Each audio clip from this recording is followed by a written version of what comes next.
Well, even though at the end of a countdown, you would never go 3, 2, 1, there we go. There we go indeed. There we go.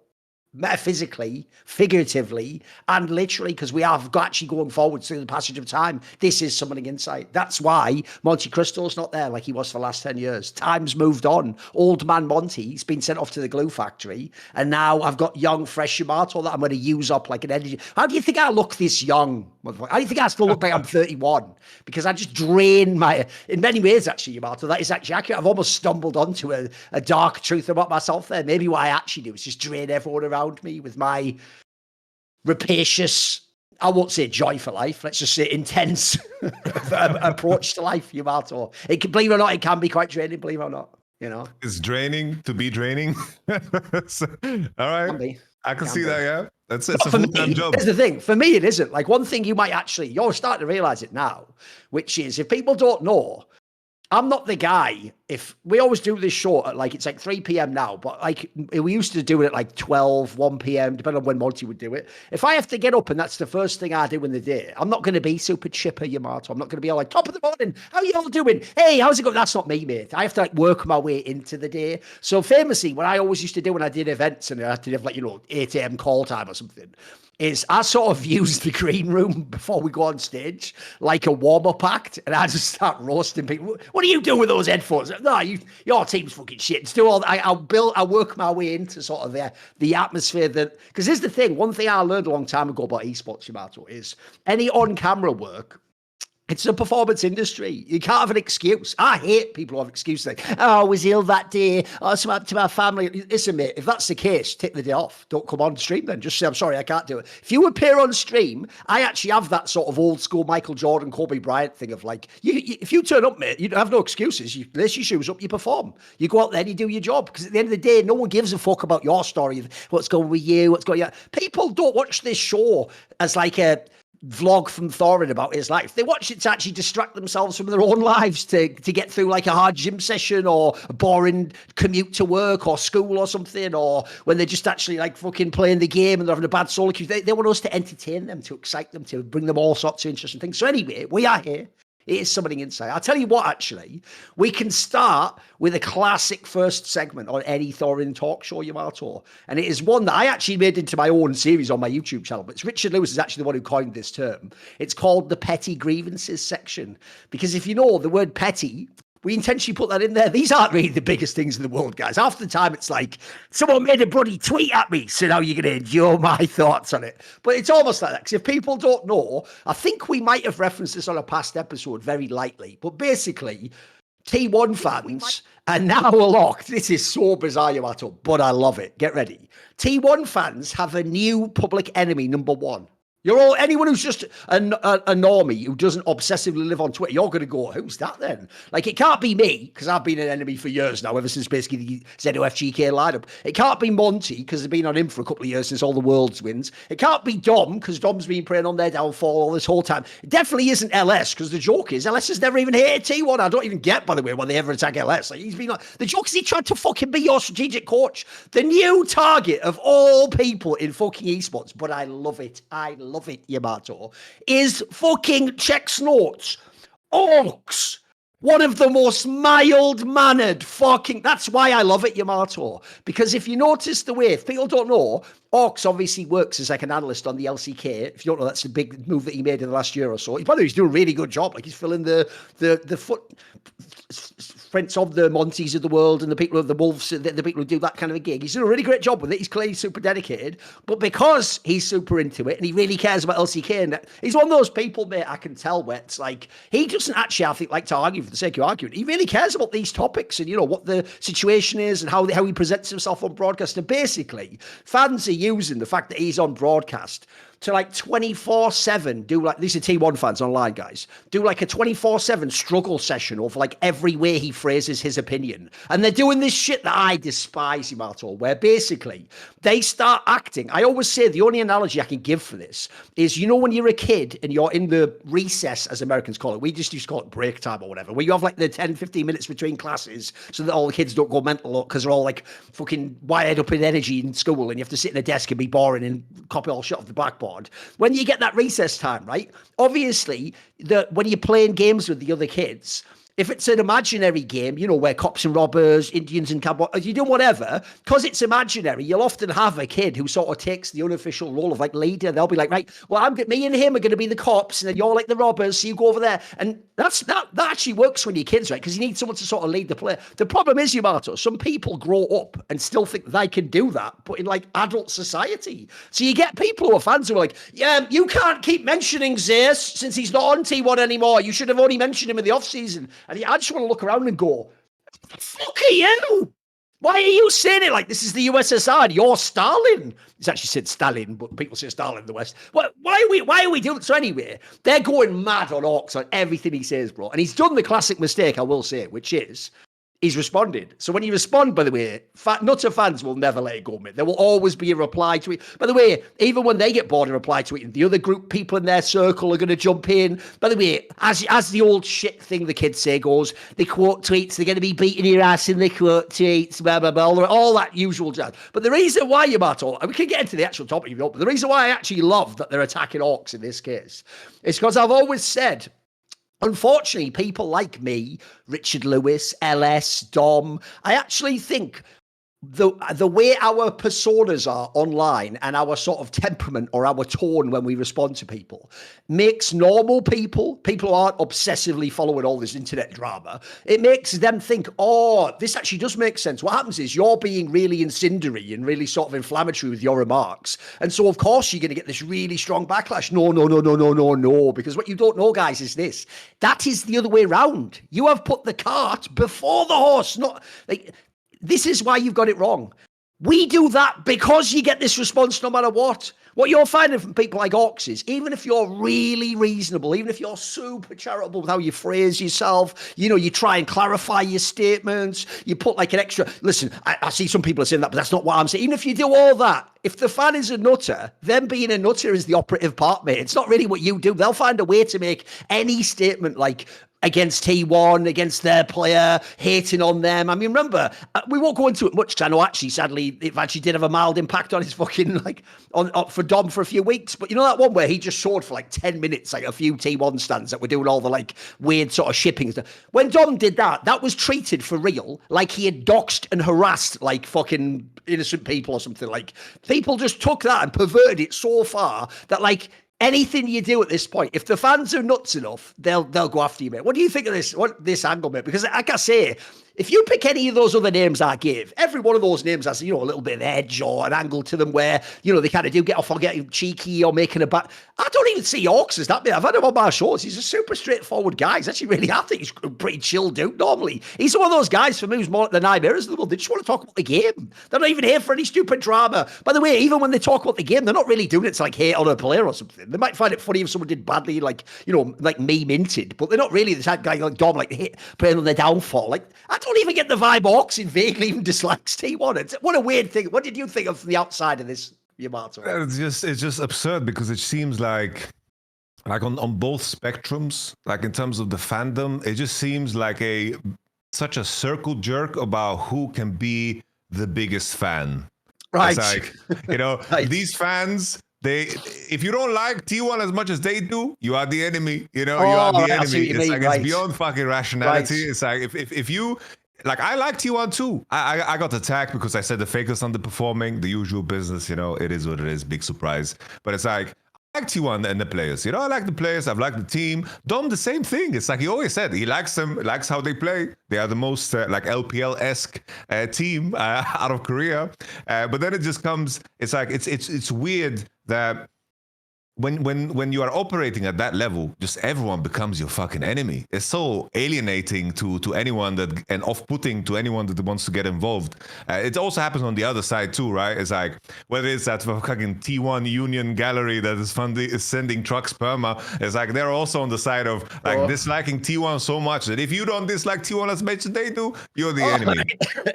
So it's like they have both things going on. There's just a fucking war about these fucking loud minorities that are just so absurd in their approach. And what Aux said is so mild because it's, of course, it's such an important narrative and storyline in regards to how T1 is reshaping themselves. Obviously, if the T1 legacy is continuing, you need to keep the context of the past. And to talk about Zeus's Jace, even if he wasn't on T1 in the past, to bring up Zeus's Jace is natural because he's arguably like the best top Jace Zeus player in the world.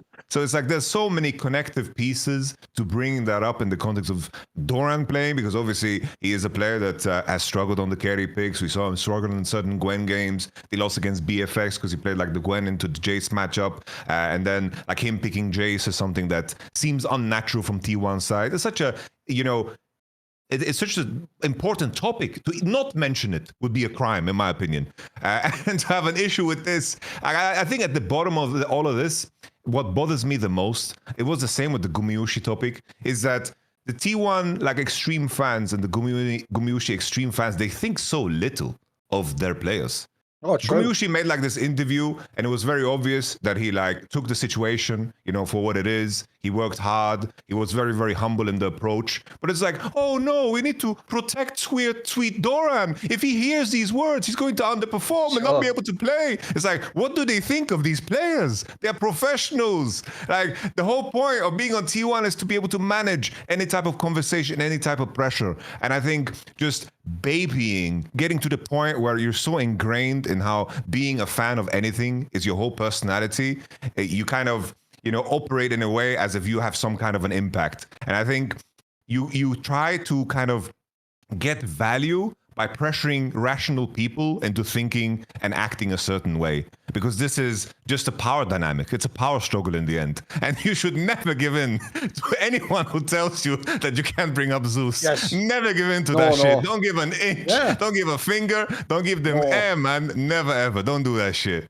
By the way, I'll just get louder, bro. I'll go further than that. First of all, you're right. As you say at the end there, just for an efficacious point of view, like it won't work. To not talk about it won't stop these fans going nuts. Like the joke is, the second Aux stops talking about Jace, they'll pick the next thing they don't like that he said. And as you said, the joke of it all is, it doesn't even have to be a critique. He could actually be being complimentary, but if he isn't complimentary enough about the player they like, then you hear it. Because you notice, by the way, one of the most boring things about online fan culture is that when they are the hater, they just take it that if you don't say their extreme opinion, you're hating. Like, you know what I mean? Like if I said, who's the best player in the LCK right now? And I said Chovy, then they'd be like, why are you hating on Faker? It's like, no, it's the other way around. You're hating on Chovy that I'm not even allowed to say Chovy without saying Faker. And also, I agree with you. As people who, remember, the only real reason we all do this, beyond like you get paid, it's you get, like the real reason to start this and to keep doing these jobs where you talk on camera about the game or on Twitter is because of your own passion for the game. Like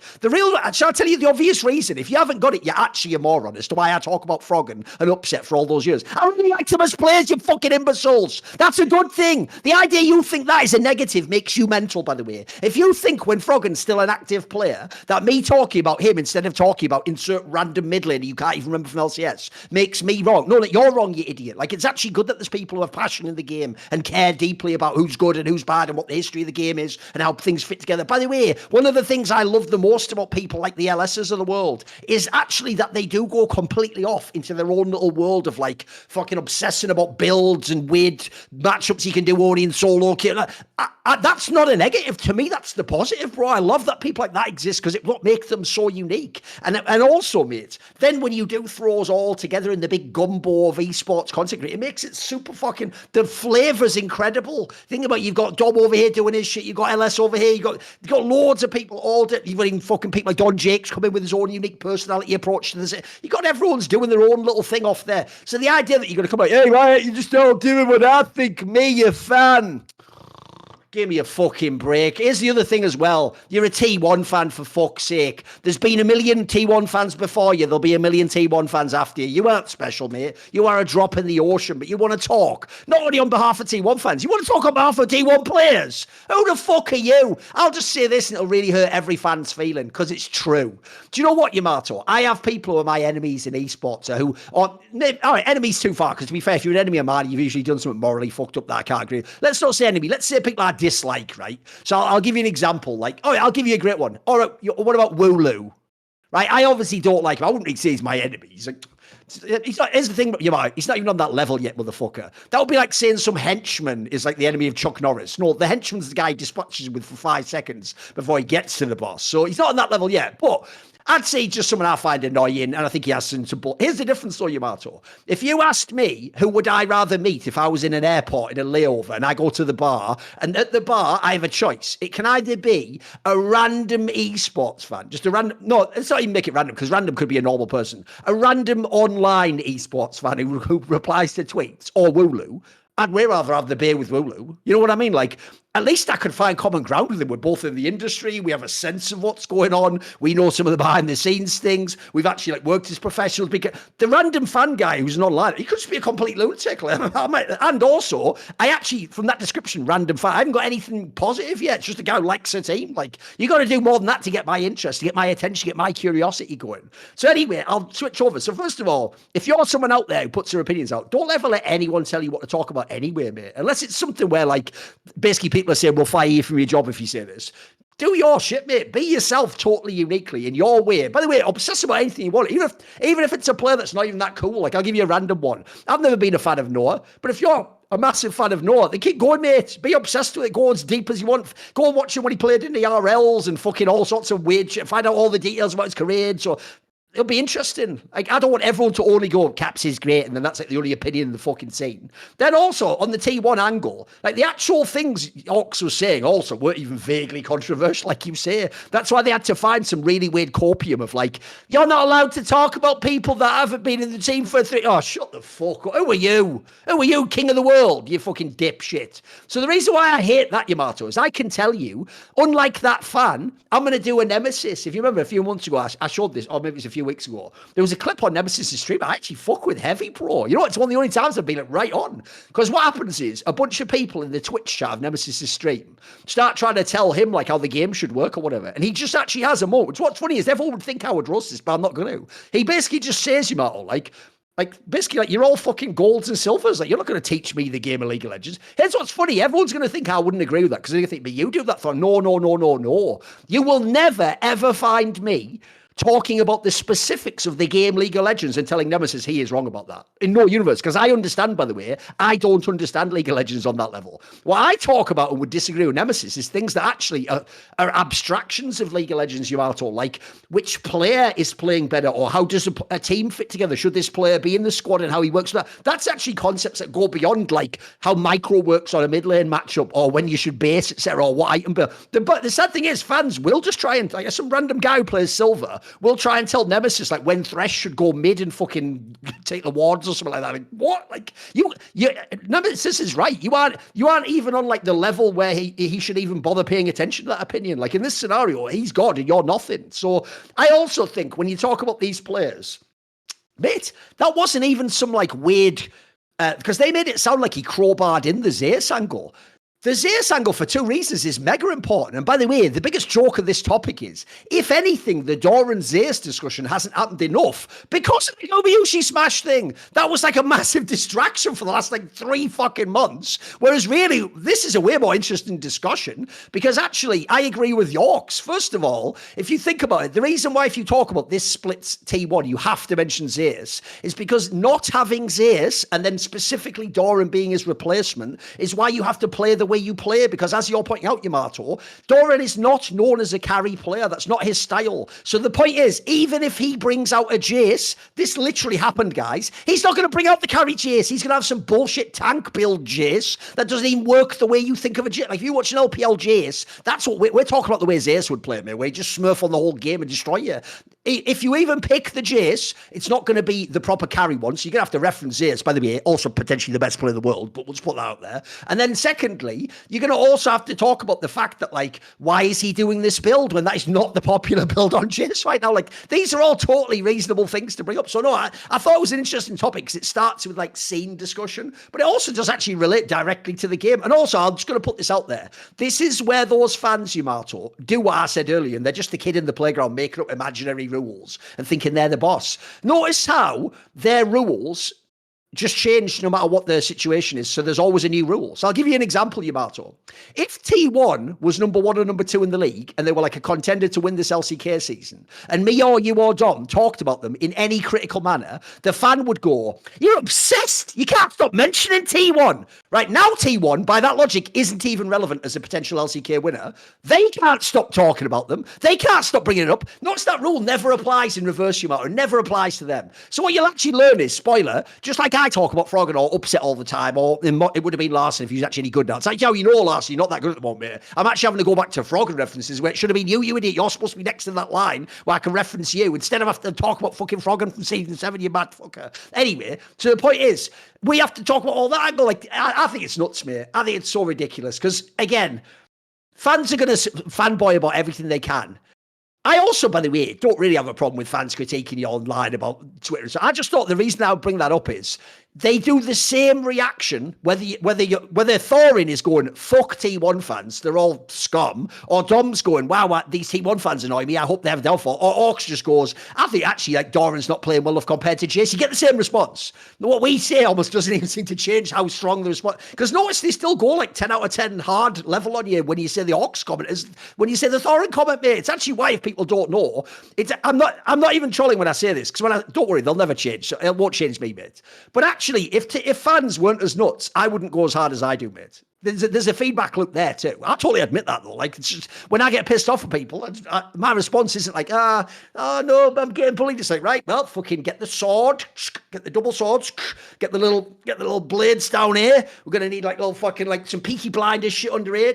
Under the old brow there. Like, we got the Glock, we got the, I'm just fucking load up and we go to war, mate. Shotgun, let's go. Obviously, at the end, I'll put the fucking Ninja Turtle thing on just for swag. Whatever that means. It's just the same old thing, man. It's like these people, they are not rational at all. They have made a certain aspect of their life their whole personality. So if that's your whole personality, you need to rationalize it in your own mind that you need to get some perceived value, right? And in the online space, the only perceived value that you can get is making your voice loud enough and to bully people into thinking your way of thinking. This happens in anything. Like I can make the example of, let's say, vegans, right? Let's say vegans. There's some people out there, you know, my brother was a vegan. He didn't fucking tell the whole world about it. It wasn't his whole ass fucking personality. Perfectly fine. You would choose to make that nutrition choice, all good. But then there's the extreme, you know? There's the vegans that are like, wow, you have a leather purse? You're not a real vegan. Sure. What the fuck are you doing? It's like, I've been a vegan for 12 years. You only been a vegan for 8 years? Did it take you that long to fucking realize that you're doing harm to the earth? It's like, you can do the same shit with absolutely anything, that it becomes like almost cultish when it gets to that point. Let's say, like, you can make another example. Let's say, you know, there's people that were in America, they voted for Trump, right? Plain and simple. And then there's those guys that like drape their children in like MAGA outfits. They're like fucking, their baby is like a human poster. They have like a fucking statue of Trump on their lawn or some shit. It's like, what the fuck? That's the whole ass fucking personality. I remember seeing this video of like a couple getting married, and then it's like the theme is Donald Trump. They're wedding.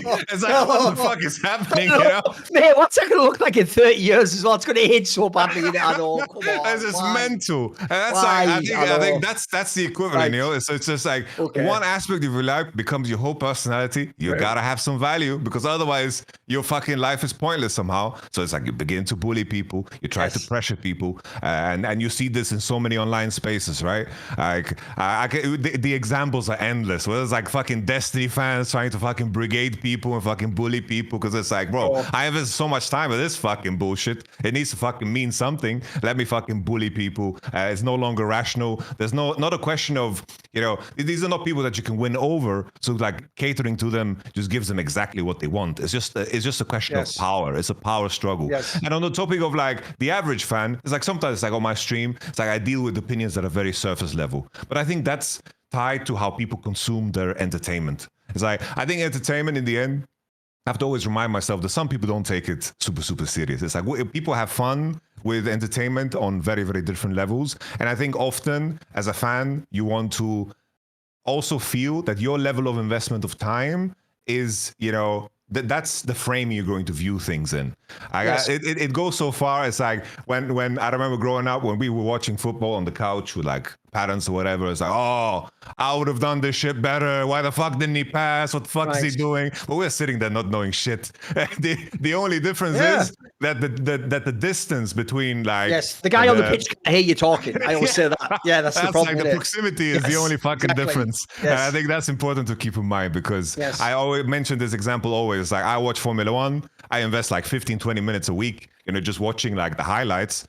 Sure, I don't pretend to be a fucking expert, but I like to make my own opinions. I say this guy's shit, this guy is good, it's just like consuming entertainment. But I'm with you 100%. Like if someone invests a lot of time, that level of passion, that shouldn't be fucking pushed down ever. That should be nurtured and loved, regardless of how freaking weird it is, as long as it is like this person is investing time into liking something. Because I think that passion, it always seeps through. I don't know if you've ever like browsed YouTube and then suddenly you come onto this video, maybe this guy who like reviews fast food burgers, and you just see how he loves doing this, and you can see it through the screen. You don't fucking give a shit about his reviews about fast food burgers, but that passion is contagious. I remember watching like some guy doing like blacksmithing videos. He's just like making swords and shit, and it's like, I don't give a shit about blacksmithing. I'm not gonna fucking build swords in my backyard. But you could see the passion very, very clear. Absolutely. And I think that's just what connects people in the end, and I think that should be always nurtured. That's why I actually even once did a video like this. Sadly, I have literally, unironically, Yamato, this isn't even to brag, I have actually done thousands of just Thorin's thoughts, not even like other video. Just the Thorin's thoughts series has over 2,000 videos, I think, or something mental. So sadly, I can't remember the fucking name of the video, unfortunately. It's actually why the joke is what I actually should get on and do. I could easily do this, by the way. I've got people who work on my YouTube channel. I probably should just get them to do that thing where you get an AI to transcribe all the videos, so I could do it on Control F and search through, because I actually sometimes do want to tell people, go watch this video, but even I don't remember 2,000 fucking video titles, do I? Like, it's a nightmare. And I have done that thing before where sometimes I think I did a video because I've mentioned it so many times on talk shows, and then I go back and I never did the video, or even worse, and this is slightly embarrassing, but it's human nature. I've also done it as well, Yamato, where I did a video and published it, and someone was like, I think you've already done this video. And I went back like 2 years, and they're right, I did. Obviously slightly differently, but it'll be like the same topic, and in my brain I've forgotten I deleted that. So that does happen. But anyway, I actually did do a video once about this where I did explain that actually us on our side of the screen, also sometimes unreasonable, as you say, on this topic, Yamato, because what we miss is this, is if I'm a fan, like I'm a fan of Liverpool Football Club, right? If I go on Twitter and I talk shit, I'm just a random fan talking shit. That could be on IRC back in the day. In real life, that would be in the pub or down at the park or something, or in the stands. The point is, in real life, the guy who's the Liverpool football player could never, or the pundit, would never hear my opinion. So the problem is this, right? I think it's totally fine that like Reddit, social media, Twitch chats is for fans. That is where fans have like the fucking, the water cooler talk, where you just chat shit to your mates about the game, and you go, hey, get about the bloody team, fight, why don't we sign this? Of course, I agree with you. That is literally part of the fun of being a fan. The problem I have is this, and this is a very clear distinction. So as a result, by the way, I do think actually sometimes talent go too far, acting like they can be the kid in the playground. Hey, no one's allowed to say anything that I don't agree. It's like, no, man, that's what Twitter's for. It is. So on one level, you have to understand when you go in, that's going to be like that. My issue is just this. If I am a fan of Liverpool talking shit on Twitter, Yamato, and I'm certainly not the biggest expert about football at all. I've followed about 5 fucking esports for 20 plus years. I haven't got time to be an expert about any real sport, really. I always say, even for stuff like MMA, I'm mainly just an expert about like my favourite player. I don't really know the whole scene because I haven't got time to do it. The difference is, I am fully aware when I give that opinion that I am a pleb in that area. That's the key difference, Yamato. Notice you don't get that vibe from these fans. In fact, you get the opposite vibe from these fans. So if I'm talking shit about basketball, mixed martial arts, football, I understand that even if I disagree with a famous pundit, he is a real pundit. I'm just a fan. So we can disagree, but I would never go too far because I'd be like, look, I disagree, you're a dickhead, you're wrong, but I'd leave it at that. The problem I get is these fans do talk. Like, I know what you mean, because there's a term for what you're talking about where people within their own movement go and attack each other. It's called a purity spiral. It happens in politics all the time. Or like you say, anything like veganism. Like the joke is, you'd think that the vegan guy who then meets a not as strict vegan would go, hey, brother, we are teammates and we're against the guys eating meat. No, the joke is they're only against the guys eating meat when there's a guy eating meat in the room. Second, he leaves the room. Now the other vegan guy's his enemy. And now he has to battle that guy so he can be superior. And it is some like weird ego thing like you say. So what people don't get is there's that aspect, but then also I do think that the problem is I think that fans for real, I think you see this a lot with T1 fans, because notice how have you not noticed, guys? Think of all the success Gen G's had the last few years. Where are all these Gen G fans? I know like a few lunatic Chovy fans, that's about it. Or maybe there's like a nutter, who even else would even have a fan on that team? Maybe there's like a few keen fans from the Afrika Freaks. There's not many. But the difference is they don't seem to have the sort of K-pop fans. It's why I always critique Joe Marsh for that aspect. I do think he K-popified the T1 fan base, and the Koreans, because they know about K-pop stan culture and idol culture, they just sort of bought into it. Like, yeah, we'll just do this as our approach. By the way, it's been very successful. This split shows it. This year, T1 hasn't been the best team, but they get talked about the most because they do this approach where you obsess about them as players. I actually think that sort of a fan, Yamato, who I think cares more about the imaginary version of they think who the person is, not the player in the server. Like, if you notice, like you said about when they're talking about Thorin, they're not talking about Thorin the top laner and how he plays weak side. They're talking about like Thorin the person, who they then imagine, you'll notice, is always like to them some character from an anime or a visual novel who's sort of like, hey, I'm a bit shy, but I'm like Thorin, and I know I'm not Zeus. Oh, like they're already in anime world, mate, where they're imagining all his personality and who he is and how he feels. That sort of a person does have a weird thing where they think if they've obsessed more than you and they've watched all his streams and they've like followed other fan accounts, they think that does make them an expert. That they bizarrely, they don't acknowledge that they're the player, but they're just like, hey, I'm just giving my opinion, man. It's my opinion. Their take is sort of like, actually, my opinion is the right one. You have to have my opinion or something, man. That's one thing I've always found weird. I wish people would just have a tiny bit of self-awareness, because I always say that, by the way. I always tell people, when I make fun of you all now, and I call you all plebs in League, I'm the pleb if I go to football. I'm totally aware. By the way, I don't even know what the big deal is with that. Why would that be a problem? I'm just a guy who just follows the game loosely just because it's fun. Like, I shouldn't be a mega expert. That's totally cool. There's no issue with that. You know, on my end of the topic of K-popification, I feel like this is, for me personally, in terms of how this phrase is used, I kind of don't like how the phrase is used. So maybe we can clarify, because maybe we disagree or agree. Because I wouldn't conflate like the fucking like the cognitive dissonance of the fucking crazies and like correlate that with the whole like the whole side of K-popification. Because it's like, for me, in terms of, let's say, the more, let's say, feminine side of how to interact and how to, you know, create a fandom, I think that aspect of it, the majority of it, I think is a positive. Like, if you look at like how the fans are in the LCK arena and so forth, in terms of how to make their groups and how like the fan culture functions, for example, in China and Korea, how to make all the banners, how they like run their fan groups. I think that's like a very, very good thing, because in the end, it's like how people interact with their fandom, because it's like on the football side, it's like very, very male dominant. It's like the fandom also has it's completely out of whack, you know? It's like it goes all the way to the extreme levels, like the hooligans, you know, burning shit down, you know? It's like, it's always like levels of extremes. And I think the topic of K-popification, I think most of it is harmless, and I think most of it is very, very good. Because in the end, it's just a way of interacting with something you're a fan of. And I think, on my side, I wouldn't want to alienate that, because for the longest time, a lot of sports, also I think esports as well, is just like a male dominant club, right? Most of the time, in my experience, it's like, especially in League, where a majority of players are just men, right? And I think if you carve out a way to interact, and it's like doesn't get to the point where it's like fucked up, I think it's all good, because on both spectrums it can get fucked up, whether it's like male or female. So on my end, like K-popification, I maybe I misunderstand what it's used as in terms of the phrase, because if it's just how a feminine way of interacting, where it's like, oh, they think a player is cute, whatever, I think this is good. You know, I think this is good. Well, here's then maybe where the dispute is then. Basically, when I say K-popification, they do just in Korea call it idol culture, right? Already right there, even though they mean it in a more loose way. That term alone is really disturbing to me. Like, an idol is a religious fucking like object that you worship and devote like your attention to. So already that to me implies you're going to get nutters, mate, if you have this approach. Because like I say, I agree with you, by the way. It absolutely is a female way of seeing the world. If you ever notice, I can tell you the same thing from Counter-Strike, mate. When I worked in Counter-Strike at big LANs, I've worked with some of the GOAT women, like broadcast talent. I've worked with, like, if you know her back in the day, maybe you do, because she was back on Season 2 World. Do you remember Rachel Seltzer?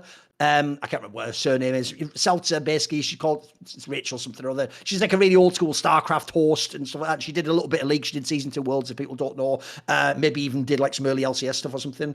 I worked with Smix, if you know her. She was from StarCraft 2, but she was massive in Counter-Strike at one point in time. She was like, she was a mega diligent, like, again, stage host who would do all the interviews and ask all the questions to people. I've worked with loads of the best people of all time. And I've got to tell you, almost universally, they all actually do see the game this way. The difference is they're not nutters, obviously, as you're saying. As in Yamato, they do care more about the player as a person than as a player in the game. I would say the way that all the men and me think of the player is we think of it almost like the Matrix. Like, no one gives a fuck about who Mr. Thomas Anderson is. We care about Neo. We want him to be in the Matrix doing all crazy. That's what we're judging. If we even say Neo's shit, we mean what he does in the Matrix. Does he have his powers? Can he defeat someone? We're not really caring about like the person. They care really deeply. That's how they connect to the player, is through who he is as a person. So I'll give you an example. They've said this on camera, but I can tell you behind the scenes, and they wouldn't mind that I say this. They've said this a million times. Smix especially is like someone who's got a very sort of like gentle heart, if you know what I mean, Yamato. And she for real would be turning, and the reason it's hilarious, she should be turning like me and Richard Lewis and say this, mate, like of all people. She'd be turning to me, Thorin, for fuck's sake, in his prime 10 years ago, going like, oh, I just feel so sad about this game. And I'd be like, why? What do you mean? Like it's going well. She'd be going, the thing is though, I really like Stewie on one team and I really love like make up like Elige on the other team. And one of them's going to have to lose. And I just feel so bad for them. And I'd be like, the fuck are you talking about? How is like, yeah, it's competition. One of them's supposed to lose. Like, look, I get it. You might like them as people, but like someone has to lose. And spoiler, the other one doesn't lose. Just focus on that. Like I said, I think I'm different from you. I'd go the other way. I want like in a fucked up way, in the same way as I want like the joy of victory. I want it to hurt when you lose. I want it to be really painful, so it like motivates you to come back and battle again. Which, if you notice, already we're describing a completely different way of seeing the world. Like the reason I'm sort of being harsh on someone there is it's sort of a tough love approach, Yamato. I'm almost being like, look, if you play shit and you play like you look like you haven't even tried hard enough, then I'm going to be like a stern father. Like, hey, get your shit together. Like, if you want to be as good as him, you better get in the server and practice. That's like my way of showing love. Theirs is sort of like the like you said, the protecting, the nurturing side of like, no, hey, stop bullying him, hey. It's all right, darling. You'll get him next. Hey, this is unfair. He deserves to win too. Give him a go. Like your mum in the playground. Give your little brother a go. Come on, let him have a go on the swings. Like that's like that is their approach. But the problem is, the key thing you said earlier is this. It's when it becomes nuts, though. I'm totally fine with someone being like the biggest fan of pick a different but Giorgio Pion. If someone was like, oh, just love the way his haircut and he seems like a really chill guy, but he has funny banter. But my problem is, if then, like, to give the appropriate example, if then Dom goes, oh, Giorgio played like shit in lane that game, like he's not good enough for Movistar, like if they'd have actually gotten into like Jackies or something, they'd be the best team in the league. If that person then engages like that, like, hey, stop bullying Giorgio, like he seemed really sad after that game, like then I can't handle it, man. That's what it goes to. That's why I say that's why it's like idol culture there, because you're treating him like some sacred object that like, oh, how can you dare say that? It's like, to me, it's just a player, bro. Just a guy playing video games. Like the scale's off for me. So what do you mean on that one? You don't find it a bit, don't you think that sort of thinking with the vocal ones nearly always goes nuts? I just think it's like, there's a wide spectrum of how people are going to interact, right? I think like a lot of people can be in between too. Some people can like a player for how they act and also like their play. I'll give a quick disclaimer. Obviously, there are a million comments we're not seeing because they're just random comments. These are the most extreme ones. That's why they're the ones that have come into mind and that we're all going, what the fuck? Like, true, we are picking obviously the extreme one, but that is obviously the nature of being a human, mate. Of course, yeah. Yeah, so for me, like at least what I always try to do is I think most fan interaction, I think the majority of it is completely normal and rational, and I think encouraging that is a good thing. It's like in the topic of whether Capopification or whatever, I think there is a lot of positives in terms of, if the wider the spectrum of fans for something, the better. And that's why it's like everyone always talks about how it's important to have personality. I don't know if you saw the Azil interview with Shaden, where he like had one-word answers. Yeah, and it's like garbage. Yeah, and it's like when it gets to those levels too, it's like this guy, even if he played good, I probably wouldn't give a shit about him. Like wasn't saying anything. It's like in terms of how people interact with it, I think like I want to encourage people to enjoy it.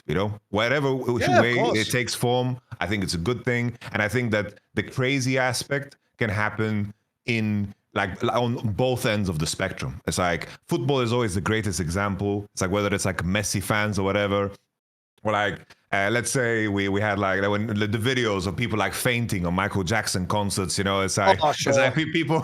Some people like the music, some people like the person. Yeah. It's such a wide range of how you interact with things, and I just think it's important to always make that distinction, because I think as the people with voices that put something out there, I try to be careful with distinctions, because it's like, you have the T1 fans, majority of them probably same because it's like a big fan base, but then it's just like these niches that are like extremely fucking loud because they just take up so much space and they have enough free time to tweet under every fucking tweet ever, and I remember from the old days, like I posted this picture just as a meme, like the people bringing up Gumayushi stats from previous years, and basically it's like, Gumayushi 2022, look at his stats, how the fuck can you bench him? And then I did this meme of posting, I was posting Messi stats from 2012, where he scored like 60 goals. Yeah, I posted a picture of like, it's like, why is Messi not playing in Barcelona still? Why is he not? What, are they fucking crazy? Look at these stats. Yeah. And then underneath, Ronaldo fans started attacking me. Perfect. They had no idea about the context. And Ronaldo fans like, what the fuck? It'll just be in the algorithm for them. Exactly. How can you like Barcelona? Barcelona is pro this. They are sponsored by this. How can you like Messi? He didn't speak up about this social thing. It's like, and I was like, what the fuck, bro? I posted a picture.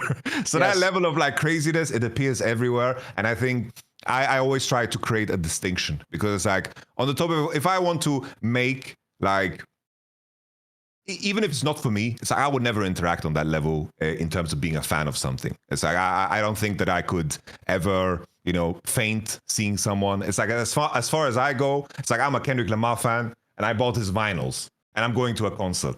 That's like the absolute limit. I think I'm not a fan of anything more than Kendrick as a musician, and that's like the limit for me. To go beyond that, that's not for me. But I'm not gonna judge. I'm not gonna judge as long as it doesn't get to the point where, I'm a fan of this person. If they met me, they would love me. I'm going to stalk them. Where are they now? They eat cafe here. I'm going to wait for them. That's when it gets weird, It's like you need to always be in the sphere of rational irrationality, so to speak. No, by the way, you are nailing it. Obviously, the main word here that's always used is parasocial. Like, that's the giveaway. In my opinion, that's the line, Yamato. Like, I'll give you an example, which is, if you were to, by the way, this is actually what happens in K-pop culture. It happens with both men and women, believe it or not. There's actually a weird function that happens for both sexes. You would have thought, by the way, it would just be women because you think of K-pop fans and pop music. But I'll tell you what, I've seen this happen with men in gaming. And I'll give you the quick example, which is if they ever get a partner. So, famously with K-pop singers, the girls, Yamato, they're supposed to never have a boyfriend, because if they do, it changes their image from like, are they innocent? Are they like, essentially what it shows, and this is quite dark, unfortunately, Yamato, is it shows that one of the purposes of like K-pop singers, and I can tell you this is how pop music around the world worked. Think of like the classic one from when I was a boy, the Spice Girls, Yamato. The Spice Girls are so cynically put together, it is nuts, bro. Like someone for real sat down with a focus group and we're like, right, we're going to have like the fucking black girl with the frizzy hair for people who are like that. We're going to have the one who's a bit sporty, who's not like super over-sexualized. We're going to have the sexualized one, the ginger spice one. Then we're going to have the posh one, though, who's sort of like... It's like they just went through all archetypes of what sort of a woman you could want. But notice how what they're doing there, Yamato, is they actually are making it where if you're a fan of them, this doesn't work totally for Spice Girls, because not a lot of men were fans, obviously, but they're almost making it like what you're actually picking is your imaginary girlfriend. This is who your girl that you like is in that way. And so in gaming, the way as a man that manifests contexts is, it's a real factor, by the way, mate, that if someone's a really famous female streamer and they let it leak or announce that they have a boyfriend, they instantly lose loads of subs and people who are fans of theirs start hating on them, which I'm sorry, does imply what I just said. It implied on some fucked up level, even though it was like a dormant, irrational part of your brain was getting tickled, maybe subconsciously, by the idea you might actually date this person or this person is your imaginary girlfriend. And I'm sorry, the moment you get that feeling of anger when you find out they have a boyfriend, it's not them that you want to be angry at, mate. You need to actually take a look in the mirror, because I'm not even saying this to be horrible, but that implies to me, in real life, you need to meet a girl or something, mate, and have someone. You need someone to feel. We all need it in our brain. We all need a partner, someone to be around and support her. You've been outsourcing that as a proxy to a streamer, and I'm sorry, no matter how many times you donated or gifted or fucking sobbed, you were never getting anywhere close to in real life ever fulfilling that need you have. And so that should be the sign that, like, oh, maybe I've got a bit mentally. Actually, wait a minute, that's fucking Pokemon. Actually, I'm not. She doesn't even know me, mate. Like, but also, it's fine for her to have a boyfriend. She has her own life, that has nothing to do with me. That's my problem, is when people go that far, Yamato. Because I do think, actually, that you do see with, like, players, like we're talking about. You're right, they're not, the ultimate word that gives it away is when they say, like, protect or whatever. It's like, what do you are aware, right, that you attacking Aux on Twitter doesn't actually protect Thorin in any context. Like, you're talking like he's your baby, and Aux is like a fucking snake in the jungle trying to attack your baby, and you're like, hey, you're fucking beating it with a stick and like a flaming torch. Get away from him. It's my day. You're not doing that. You're just a fucking nutter on Twitter going mad on Aux, even though in your mind you might think that, again, you're being lovely towards him. Because that's where I get. It's one thing if you're just like a fan, but like you can stop at that point and go, look, I'm a super fan, so I don't like it, but whatever. The difference is when you go past it, and especially because it's that impulse I think is disturbing, is whenever these people lash out at Dom or if it's a KC fan, me, they actually do act like they're doing good for the world by doing it. You know what I mean? They act like they're sort of like putting us in our place or like teaching us a lesson. Or the worst one, in my opinion, I actually think this is a broader topic about the internet. The reason why I hate the whole cancel thing is because what it feels like, Yamato, I'll give you a very quick example, would be, it would be like if you heard at school someone slapped your younger brother. So then you went up and slapped him, right? And you were like, right, fair's fair. You slapped him, I slapped you. But what if everyone who was your friend all independently went and found that kid and slapped him? And suddenly that kid's been slapped in the face like 50 times for one thing he did. That's what, like, when people who are fans lash out, that's the feeling I get. It's like you all think you're independently the punisher and you're going to, like, punish this person. But you're doing it en masse with thousands of you. And that's why, unfortunately, I will nearly always online side with the person being mobbed. Almost, unless they've done something really insanely heinous, like criminal behavior, I always side with the person being mobbed, because I always know what it's like to be the person where each individual person thinks, right, that's it, I'm just mentioning just a bit. It's like you've got like 10,000 people you don't know doing that to you. Like that, the irony of this whole conversation is they're getting mad about the idea Thorin, a fucking Korean, might go on Twitter. Spoil it, they're not on X.com. He might read a tweet by Aux in English and go, that hurts my feelings. But what they don't seem to notice is Aux, the real human, is there right now interacting with you, reading your tweets, and you're making him feel bad. That's what's so crazy. You're fine with 10,000 of you making him feel bad. On the off chance you're stopping Thorin in an imaginary scenario getting mad. By the way, Thorin wouldn't even know what he was writing. It's not even a real thing. We're so far out on the reservation on this whole topic, mate. It's not a big deal. It's not a big deal. Well, we're approaching the like an even bigger topic, which is like how everything is so like the online real estate is like the only place where you can gain some kind of traction, because as the world is getting smaller and smaller at the same time, it's like it's becoming so small in the sense that people are just becoming more and more isolated, where most people can't find a sense of community. Most people can't find, people to connect with. And in a weird way, that takes shape now on the internet. And, the crazy thing to think about is we don't even know at this point how many people that we interact with online, if they're even real. Oh, of course. And this is gonna get freakier and freakier and freakier. freakier. I just realized the darkest thing of all, Yamato. I won't go into this whole thing because it's a separate thing. But at the moment, I've seen a whole bunch of articles, and all I'll say is this is something that actually happened to someone I know. But I'm not going to go into it.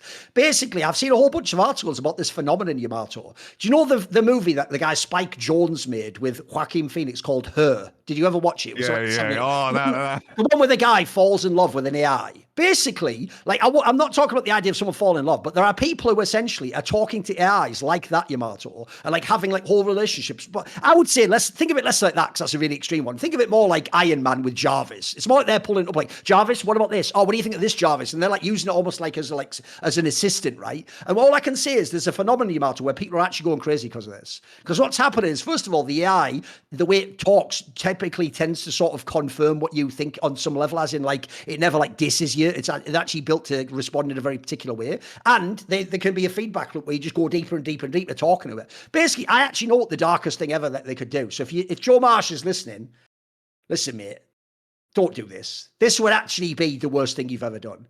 They should actually just code an AI for T1 fans, Yamato, where they just go and instead of raging online, they just talk to an AI that just tells them all this, like, yeah, you're right, actually. You know what? They should have just kept Z-FGK. But, that fucking zoo. It should just confirm all their fucked up biases. Because that would actually, but mate, that would be mega popular. That AI would be hella popular, bro. Are you kidding me? It would be like the most popular shit ever downloaded. It would go deep. I wouldn't be surprised if... these like AI relationship websites, whatever. It's like you make your own character type shit. Like I would be surprised if it someone's probably done it, right? It has probably gotten so deep. But I think the most fucked up part will be when there is no distinction. There is no distinction at all. Because it's like, at least at this point, people somewhat know, but in terms of where everyone's attention is, because in the end, that's like the biggest currency. That is where like the power of AI is going to be unleashed the most. So for the longest time, what I always did when I tried to Google research, like let's say I'm buying a new vacuum cleaner, I always did, what is the best vacuum cleaner 2024 on Reddit? And then I always thought that I would get like a human kind of conversation. But I think personal anecdotes, all that shit, But then I read the article that basically, I read an article, I don't remember exactly where it was published, but I read the article, and basically they recognize that the consumer is becoming more intelligent, and Reddit is being used as a very, very common just search point. Yes, right? Yes. It's being used as such a people that the data is showing that a lot of people are doing exactly the same as I would with my vacuum cleaner. And now it's like the AI comments, and it's like now I'm just getting paranoid. It's like, is this a real person, not a real person? Sure. There's so much data points to take from that they can easily fool us. It's like, as humans, we are not evolving with how the technology is evolving. And in the end, we're all going to just look up a cottage to buy in a forest somewhere, The obvious joke to make here, Yamato, is you finally arrived at the position I've always been at. You're asking yourself, are these T1 fans even human? And then you go, because of the eye, right? And I go, oh yeah, I guess there is eye. You're right. I hadn't even thought that. There's bots. Anyway, whatever. Anyway. By the way, there's actually another topic, though, that's more of an abstract. By the way, remember, guys, we literally had a live show on fucking Friday. Like, there hasn't been that much League of Legends. We're going to get to it, don't worry. I thought we'd just start with some of the more, like, out there topics, which was one of the specialties of Something Inside. There is another one. Friday. I mean, Monday. Yeah. We've been a week. What the fuck are you talking about? Was it? Yeah. Was it really? We did Friday, Monday, and this is the second Monday. Oh, you're right, actually. Where's your coffee, Thorin? What am I thinking of? Whatever, anyway. Where's your gamer subs? That could be right. It could be right. Right, anyway. So I think one thing I will touch on briefly, because I thought you might have an interesting take on this, is you try to be more of like a philosophical content creator. It's actually the thing that LS brought up, where this guy on Twitter, people know LS is always looking for people out there who like want to try and become pro or level up. Obviously, he used to even do individual coaching of any level of League of Legends, etc. Right? There was a guy where basically it blew up because LS responded to a guy who was doing, by the way, this is the most fucking classic. Like, you could just do a Mad Libs and take his name out and put 1 million people's name in here. 1 million people have thought to themselves, working a job's kind of hard, and I guess I'm good at that league game. So you know what? It's all copium. The only reason I'm not really good is I have to fucking do school and a job. So if I was to quit though, and then do like a Rocky montage and train in the game, then I could go pro and I could live my dream, right? When people do that, right, people might naively think the LSs of the world would go, yes, go for your dreams, you know, live like. But what he actually did is what I think you responsibly should do, which is go, don't do this. Like, the odds are you won't make it. By the way, games like League, as he pointed out there, they're on the downslope, mate. Like, you might not even be here in a few years. Like, you might essentially grind for 3 years to do the equivalent of getting to the top of an ERL. There won't be able in the LEC by then, or there won't be any game to play, or we'll be onto a different game. And also, then you've got to add in factors like, you're not a famous player right now, you're not good right now. So I thought we could address this topic, Yamato, because I'm sure we both have different perspectives. So I have one main angle I want to take on this, and it goes like this. I actually think it's the most worthless imaginary scenario you can come up with. As in, when people frame it as, right, what should you do, Yamato, if someone decides they're going to quit their job and go pro? And it's like, oh no, I can tell you right now, without even having seen any of these players play, none of them will ever be pro. And the reason I say that is quite weird. It goes like this, Yamato, because I think they're all relying on a psychological corp that isn't real. And the corp is what I just said earlier. It's that the reason you're currently not semi-pro is because you haven't had enough time to play the game and you're busy at work and school. Spoiler, there are people today who are higher in Challenger solo queue than top LEC players, and they all have school and jobs too. But they're simultaneously at the top. So if you understand what I'm saying now, you'll get what my angle's going to be. My angle is, you never have to ask the question this guy did of, like, if I was to quit my job now or school and go hard, can I go pro? Probably not, because here's the issue. Actually having, say, like 5 hours extra in a day or not having to think about work assignment won't actually make you twice as good at the game. It won't, I'm sorry. Even if you put in like 5 extra hours, and it'll probably give you, I'm going to guess, like 5% in the game. And I might even be generous there, mate. A lot of people will just be bashing their head against the wall and getting better. So if you were stuck, for example, if like you basically already grinded hard on League for fun, and the highest you ever got was plat, I'm not joking.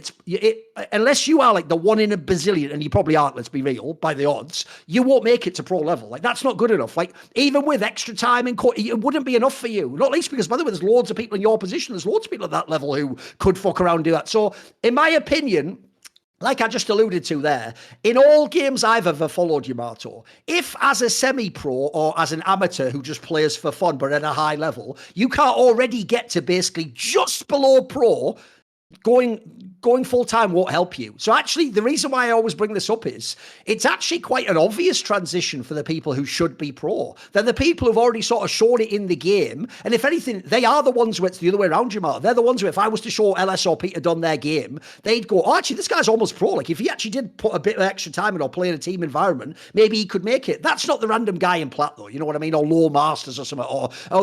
Here's another one as well. Ranks lie to you guys. Ranks don't really tell you what you think they do, because think about the difference in this sense of, I know pros, Yamato, who were never top of Challenger, but it's because they use solo queue to try all the champions out. They're just fucking around with matchups. Sometimes they're even intentionally drafting a bad matchup to see what like a nightmare fuel bot lane's going to be like. There's a difference between that guy and the guy who has all the fucking like solo queue anxiety and promos tension, and he only plays his best picks, and he looks at the OPGG and he treats it like he's Dylan Falco, but in a solo queue. That guy, you're already getting all the edges, mate. You're already grinding every final. Like, you're not actually a top player. You're just like perfectly tailoring your amateur experience to be like the best. You won't make it. I know it sounds mad. And also, lastly, this is mad corp at the end for me, but it's also true. Do you know the other reason why I can tell the people watching you won't make it? Because the one guy who actually might make it, Yamato, wouldn't be put off by me saying that. You know what I mean? The one guy who will make it, he actually would even hear this, and he's so unique in his mentality. Me telling him he won't make it would actually make him more motivated to make it. So I also think I thought it'd be an interesting topic, because I saw it was like a usual one where everyone was going from different angles. What do you think on this angle here of LS telling this guy basically sort of like, you won't make it, mate. Don't do it. No, like that has always been my go-to response too. Like, if anyone ever asks me, I just say, you're not gonna make it. And then if I discourage you, then you definitely won't make it. Like, I'm just a person online. I'm basically fucking fictional to you, and you get discouraged. It's like usually in terms of how things go, even in traditional sports, it's like all players they are going to school, they are still playing, and they're competing, they're doing all of that shit, you know, scholarships. I don't know what the fuck, you know, all of these people. No one's sitting there. It's like, oh, you know what? He's not that good, but if he gets to play full time and doesn't need to do his studies and all that jazz, then you know he's going to just be the GOAT. You know, no, that doesn't fucking work that way. You get the contract first. Like in terms of how I went pro, I went to school the same time. My first year in the fucking LCS as a player, I flew to play on the weekends. I practiced from home and I went to school same time. And I flew every weekend. I had a shit connection, 10 hours flight, but I didn't give a fuck. I was playing LCS. Bro, I'll bet, though, when you went into EU LCS, though, a kid who's in school, I bet you felt like you were Messi walking into the fucking Bernabeu. I bet you felt like a god, didn't you? Like, it felt the fucking best, bro. I bet you were loving it, mate, of course. It was like, it was so easy. It's probably like with you to do, but it's like I was sleeping 2-3 hours a day and I didn't give a fuck, bro. It's like I was playing, I was grinding, I was super fucking happy. It was you know, a blessing. But the main thing is, I was doing that shit before I even was replacing Spontex, the person who I replaced. Because it's like, I had that ambition already from the get-go, and I did it with what I had. You don't fucking sit there and wait. It's like, I understand that toxic nature of that thinking. Oh, in terms of, because it's like, I definitely have that thinking sometimes too. You know, it's like, bro, I could still be a UFC fighter, but it's just like, you know, I know how I'm that different, works, you know? They don't know my heart. Exactly, yeah. When I get in the gym, it's that credit you get. It's like, you know, when someone announces to the friend group, it's like, oh, I'm going to fucking start exercising and burn weight. And everyone's like, good for you. And it's like, you get a little bit of that taste of the reward. It's like, but bro, I got this rewarding feeling now without putting in the work. Why should I put in the work? That's why it's so toxic to share, you know, your plans and your ideas. Yeah, I agree. The whole world, because you get that feedback without the effort. You know, like from that side, it's like I can say from example, I told the boys, you know, Gilius and fucking Dom, I told them after Texas, I'm going to lose weight. Because I'm going to go to Texas, eat like a fucking pig, and then I'm going to cut weight. And then I didn't do it. And then I said, after Sweden, I'm going to cut weight. And because in Sweden, it's hard for me to control my diet, I'm going to cut weight after. And then I didn't do it again. And now finally, I have burnt, the last month, I've burnt so much because I didn't fucking tell anyone. I'm walking my 15K steps, you know, every fucking day. I'm eating less garbage and I'm fucking no sugar drinks is what keeps me sane, because you need some kind of fucking flavor in life.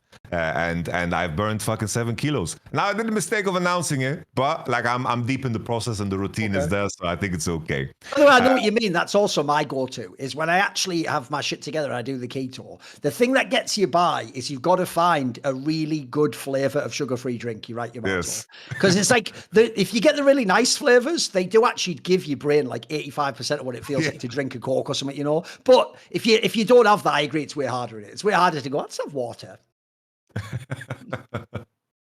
No, for sure. Now with this guy, you know, like announcing to the world he's going pro, it's like I also don't think he's gonna fucking make it. I think LS, what he said on this topic, I agree with him fully, and now is not the time to do so, bro. It's like the players that get pulled out of solo queue to play pro are all people in school. People in ERLs are still in school. I haven't even thought of that, Yamato. There's even an angle people didn't think about with LS. If anyone knows it's LS, he's actually tried to help a bazillion people go from semi-pro to pro. And spoiler, he'll have had people in Korea who put in like real 15-hour days and didn't make it. So like, he also knows on a way more literal level that you probably won't make it, you know? No, for sure. I agree with you. The people he invites to actually come to Korea, he doesn't do it like a fucking movie, like, hey, a random kid in the crowd. He invites people, he sees something there, like some sort of a special talent or a skill. Essentially, he's already telling that person what this guy's trying to say. Like, if you actually just go hard at it, you could be pro. So if LS tells you, he knows, mate. LS knows. Come on. Your boy Larson, for example, bro. The reason he didn't play, he was going to school. Like, he was in ERLs playing for Rogue, and he was not ready for the LEC because his parents like, bro, you're finishing school. I don't give a fuck how good you are on your fucking Oriana and Victor. His father's like, nope, this is not fucking happening. I mean, the irony is, I actually do think he is the unicorn, because if he was to actually quit fucking around and practice all day long and play lots of solo queue, he could go pro one day. Listen, motherfucker, I've defended you for years. Get your shit together, motherfucker. Froggen was never this bad.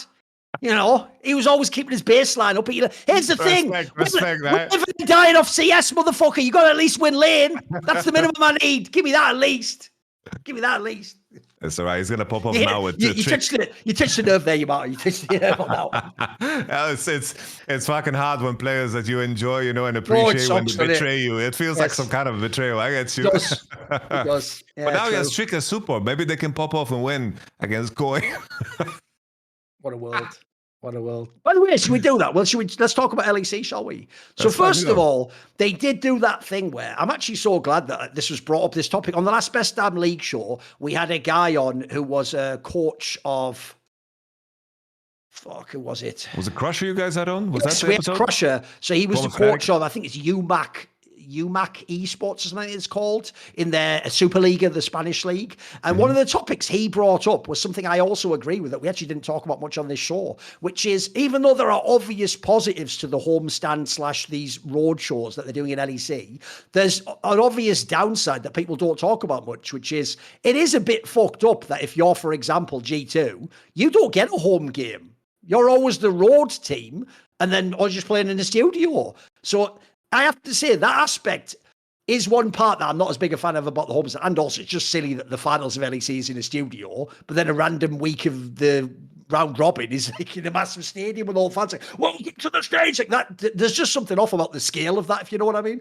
So anyway, they had this homestand, and obviously the major problem on this one is that this is just where you're unlucky with your timing. Bro, this is also a bit cursed because no one's connected these two details together, Yamato. So when they went to Spain was when there was all blackouts in the area. It's just they got lucky and it was after the homestand. But it's why, if people don't know, a lot of them were actually trapped there for a day or two, like the talent and some of the players and stuff. Yeah. And then when they went to France, there was like an internet outage where like Paris just went down or something.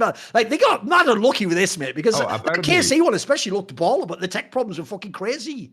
Apparently, someone just pulled the fire alarm. Oh, and no! Someone fucking pulled the fire alarm. And then that's so and as a built-in safety feature, of course, like all electricity turns off all the shit. Off. Right. Yeah. So it just turned off everything. Oh, I thought they just got lucky because of the Paris blackout or something. No. Yeah. No. So at first I thought it was a smoke, but obviously like that type of smoke is like that. Those venues are prepared for that type of smoke in terms of the smoke detectors. But someone legit just pulled a fire alarm because it's like someone was filming it because it was like right at the like as they did their huddle, right? Yeah. What is your color? Like the classic KC one, and then like the alarm just rings, you know. So someone just pulled the fucking fire alarm just to be a dickhead. The timing of it was fucking hilarious. It's like the KC, this one, I have to say, it's like I looked into it. So apparently like LEC was doing the production. They didn't want KC to run like their own production because there's like this legendary producer in France that does like LFL, and he also did EMA Masters. His name is like Carnage. Like he did like the LFL days. I believe he also did KCX. Like he's a legendary like producer in terms of like running the events. So there was like a lot of production issues, right, in terms of like the sound. Like the sound was fucking horrible at times in terms of how the crowd reacted. There was like a lot of issues. I don't know if you saw like on day one there was like the walkouts and the camera was just like in the wrong fucking direction. Like the announcer was like saying Kalis, and then it's like Targamas is like waiting in the tunnel, like in the dark, and it's like what the fuck is happening? So apparently it was still like a Riot ran production, just so we can point the fingers appropriately. So it's like in terms of the production, it was really really fucking rough. But on the outage, I do think I can confirm. I believe someone just pulled the fucking fire alarm. Because keep my ear to the ground to see what the KC fans how they react. You know. Sadly, that is just the nature of how things go. Like one person spoils it for everyone, isn't it? It only takes one dickhead to do that, sadly, and we all get affected by it.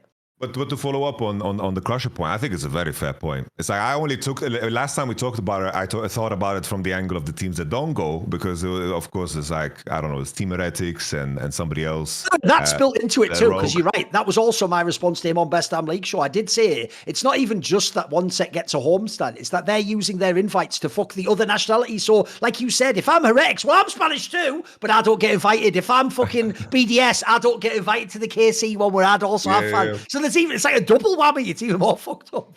You're right. Oh, it's messy, and it's like on the competitive sample. It's like let's say G2 didn't smoke Vitality, but it's like to lose 2 homestand games, the conversation would have been really fucking different because now G2 is guaranteed, right? and they're fine. But in a case where they lose to Vitality, which coming into that weekend, everyone thought was possible, right? Yes. But in the end, they made it through. I do think that's like a critical topic. And on top of that, like I had a discussion, it's like about the whole booing, right? It's like obviously I don't give a shit in terms of people booing or not, but in the context of if people don't events, know, they were even booing when it wasn't KCorp playing, they were just booing everyone. Yeah.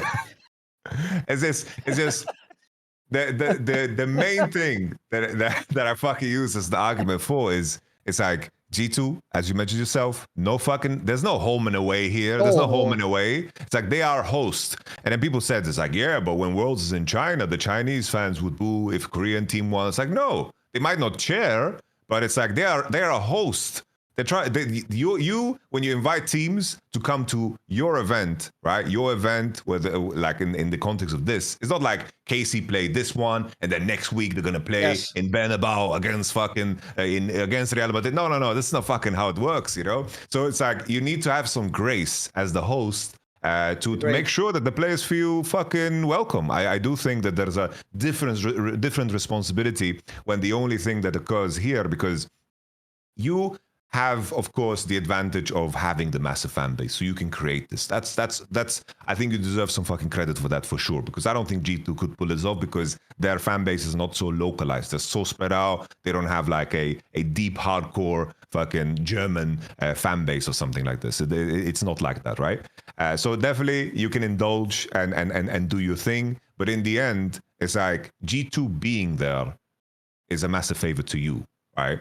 It's like the other teams being there is a massive favor today to you as an organizer. So I think you have a responsibility then to make sure that the players feel welcome, because right now it's like G2 going to travel to this event. What benefit was it to them tangibly and realistically, right?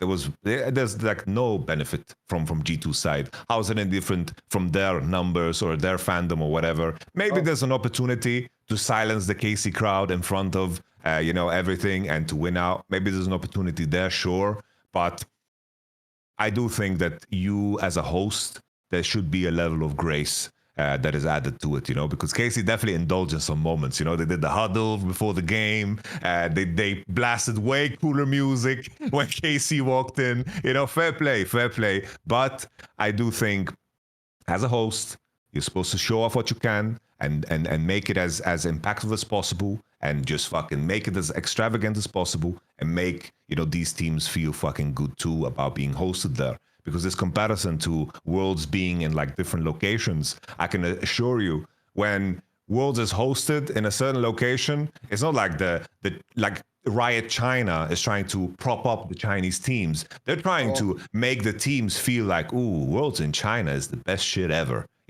And I think that's the angle that you want to take. It's like you want to make these teams feel like when they come to the KC event, ooh, this is the fucking best shit ever. Because I think KOI and their arena event managed to capture that a lot better in terms of showing grace and love to everybody involved. By the way, let's just talk about KC then. Obviously, they have technically won the regular part of the split. By the way, this is a complete side topic, but I made a video about this years ago. I actually think, for real, if I was Riot, I would give 2 trophies, mate. I would give one for the regular season, one for the main. Like, I would have it like a Premier League and then a playoffs, as it were, because I actually do think it's sad in history that we've had so many teams that come number one, where if you don't then win the split, everyone forgets it, and like we act like it doesn't count. Like, this is a big deal. Remember, they were the reigning champions of last split. Now they've actually come first in the regular split. Look, I still think Fnatic is better. Fnatic obviously were the team that beat them, but that's like that's a preference. It's a style choice. Even with all the flaws of KC, I'll tell you what. Here's the positive, Yamato. When I point out like how many games they've been dodgy and they could have lost, yeah, but they still win those games. I even think this Vitality series is a great example. Like, they on paper probably should have just 2-0'd Vitality, but if you go watch the game Vitality won, it's because KCorp like are just playing mad aggressive, man. Like, they just want, they like initiate half the fucking skirmishes. They just lose them then. Like, they start them and then they just get it turned on them and lose. So like, you can tell in that, like, this is a team where they just ooze confidence in the server, mate. Like, they actually feel like, and this is a positive in a weird way if you want to be a champion, they feel like they haven't lost until literally the Nexus blows up. They always think they can win the team fight or turn it around and come back. And by the way, most of the time they can. Like, as much as everyone wants to hate on them, like, what you normally do, it's the same concept actually, Yamato, as if you don't know, is with music reviews. if someone has an amazing first album, the famous cliche in music reviewing and punditry is you call it the sophomore album. It's called the difficult sophomore album because the logic people have is your first album is like your dream of being a star and you put everything into it. But then when it comes to the second one, you've got like 9 months to write that. You've got to just write another album like immediately. And it's really hard to be like, how do you like cater to the fans before? How do you push your boundaries as an artist? I think similar thing for KC. In some ways, you could argue it would have been better for their development to come second or third. So then they'd still be like, right, we've still got a lot to learn. We're going to be like, no, winning the split and going to the finals of it first stand actually makes you think, no, I am the best team in Europe. It would be really easy for that team to come into this split, have a bunch of close games and lose them actually, a la G2 and be in like a dodgy spot. And, oh, fuck that. We know they're really good, but are they even going to make the plus? I can critique many things about KC, but they won every single game except for the Fnatic one. And by the way, I just think Fnatic's the best team, so I don't even blame them for that loss, really. That was pretty close if you go watch that match. Like, I have to say, for all the angles you can naysay, I have to give a massive tick and a fucking 2 thumbs up for KC. They've killed it.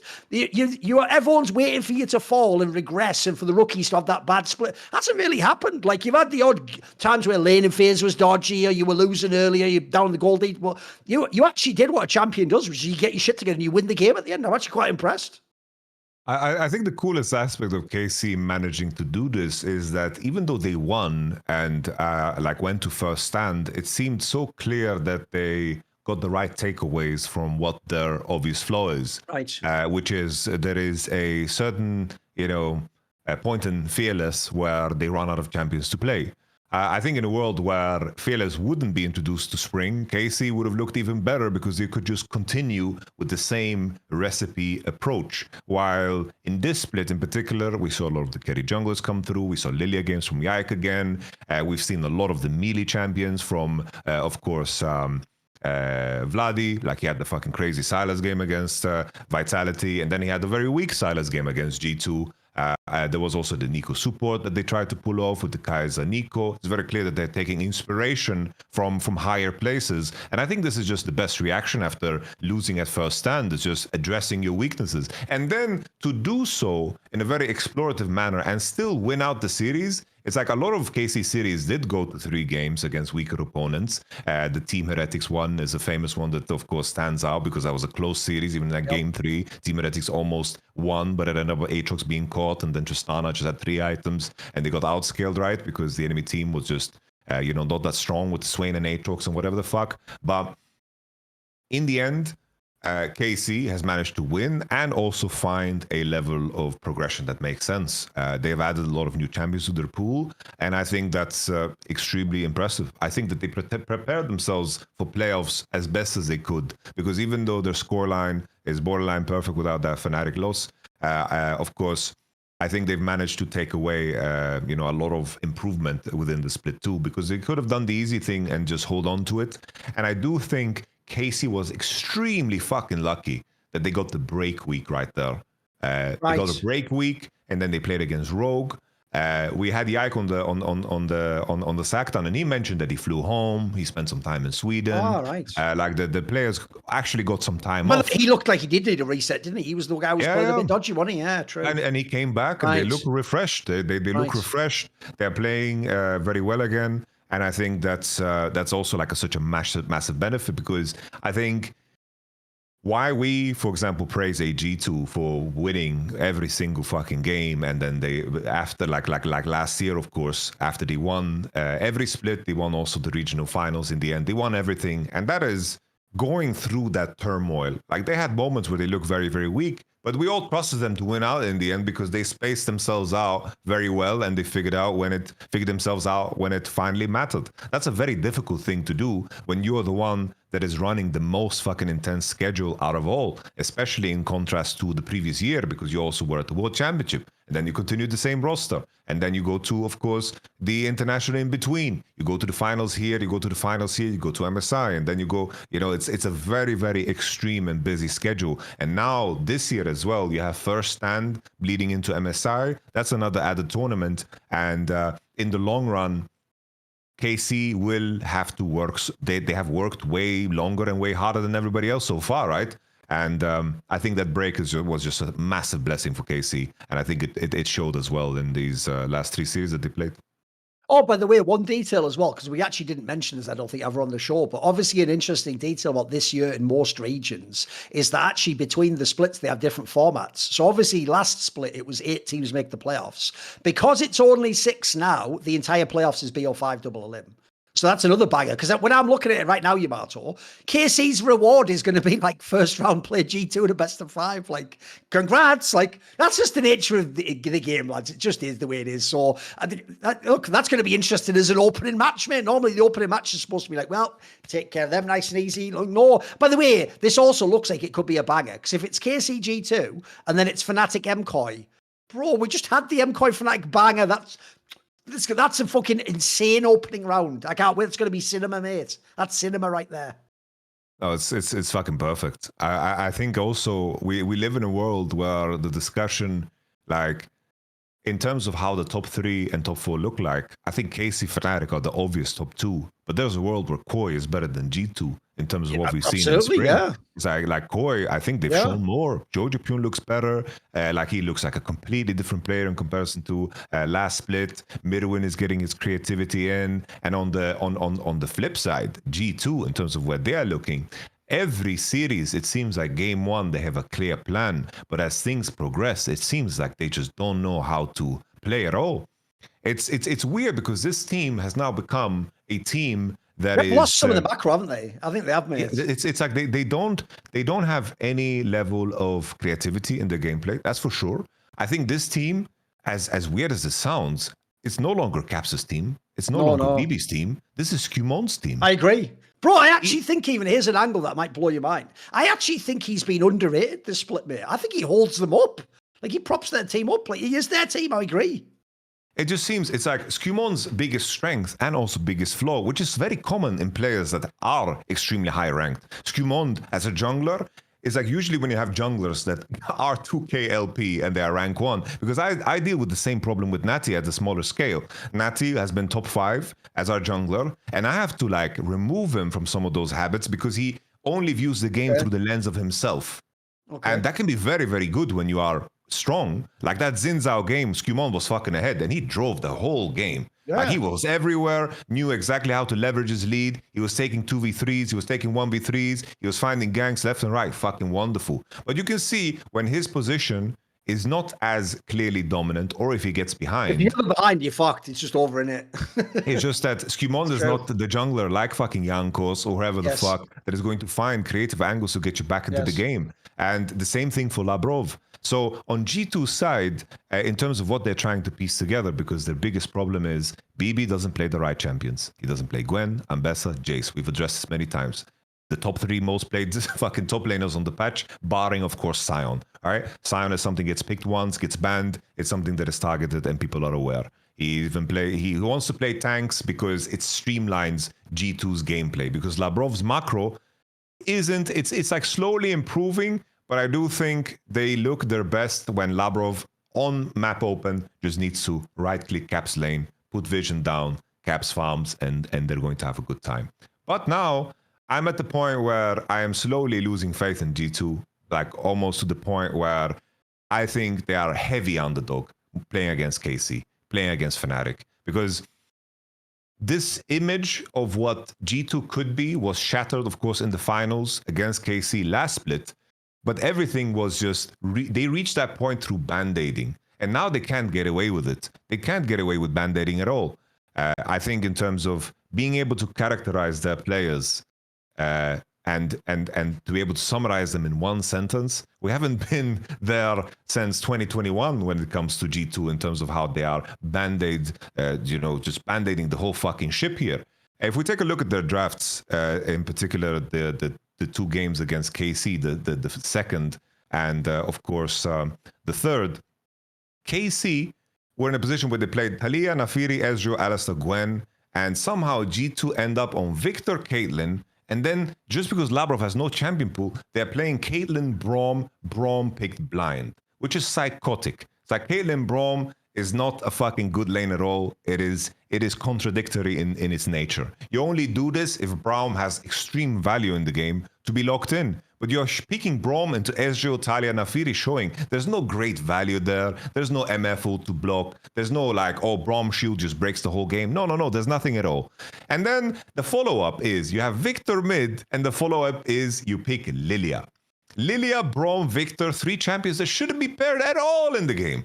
And then they round that off with Shen. Shen, you want to pair it with champions that can be like have pressure on side. You pick it together with maybe Akali, a jungler like Nafiri. You try to find ways to, of course, gain value. And then a champion in the jungle that can bridge you to the point where you get prio with the Shen, because in the end, you're a tank. But with picking a tank into, of course, Gwen, which is psychotic, that in that position, KC can sit for themselves and say, we can pick Gwen because we know the enemy team needs to pick a tank. That's a terrible position to be in. And I don't know what the fuck they tried to achieve here, because that's a draft that should only happen once in your life. But knowing G2 preparing against KC, and that's your second draft coming through it, I have to ask, I praise you, Dylan. I praise Rodrigo. I praise this G2 coaching staff. But right now, it's looking terrible. And I was talking only about game 2. Looking at game 3, it gets even worse. You have Yone first pick, because the trade-off is Azir and Yone. When you lock in the Yone, you should know exactly what the progression should be. If I'm first picking Yone, my 2-3 needs to make sense with fucking Yone. That needs to be, the simple angle. In terms of what they went 2 and 3, that's pairings that you put together with Azir, not with Yone. You have Mundo open. You know if you first pick Azir, the enemy gonna go Yone Sejuani. You pick the Mundo into it because it makes sense as a pairing together with Azir. And then you, of course, pick the Kalista. And then all of a sudden you have a composition. But Yone and Dr. Mundo, there is no synergy at all. They don't want to do the same thing. Mundo has no impact on the Yone lane. It just drives me insane watching this. Because looking at that draft, Dr. Mundo, Warwick, Yone, there is absolutely no synergy at all. While for KC's side, it's like, oh, we pick MF and Sejuani. Sejuani pairs well with Azir. We're going to 5-pick top because you can find a melee. We have option of Renekton and Sejuani. We have something bulky. Oh, we require a little bit more engage because we need it with the pairing of Azir MF. It like flows. I can make sense of it. With G2, not at all. It was the same against Fnatic when they ended up picking Gragas in mid lane, which came out of nowhere. It just seems game 1, it's as if G2 are just BO1 Andes. Because in a world where the LEC was BO1s and that would be the regular split, G2 would be looked at in a completely different light. I would be curious to see in terms of comparing the stats. I wondered if G2 would actually be like first place if this was the case. Oh. But in these best of 3s, they're insanely exposed. And what the hell is going to happen in BO5s? It's only going to get worse.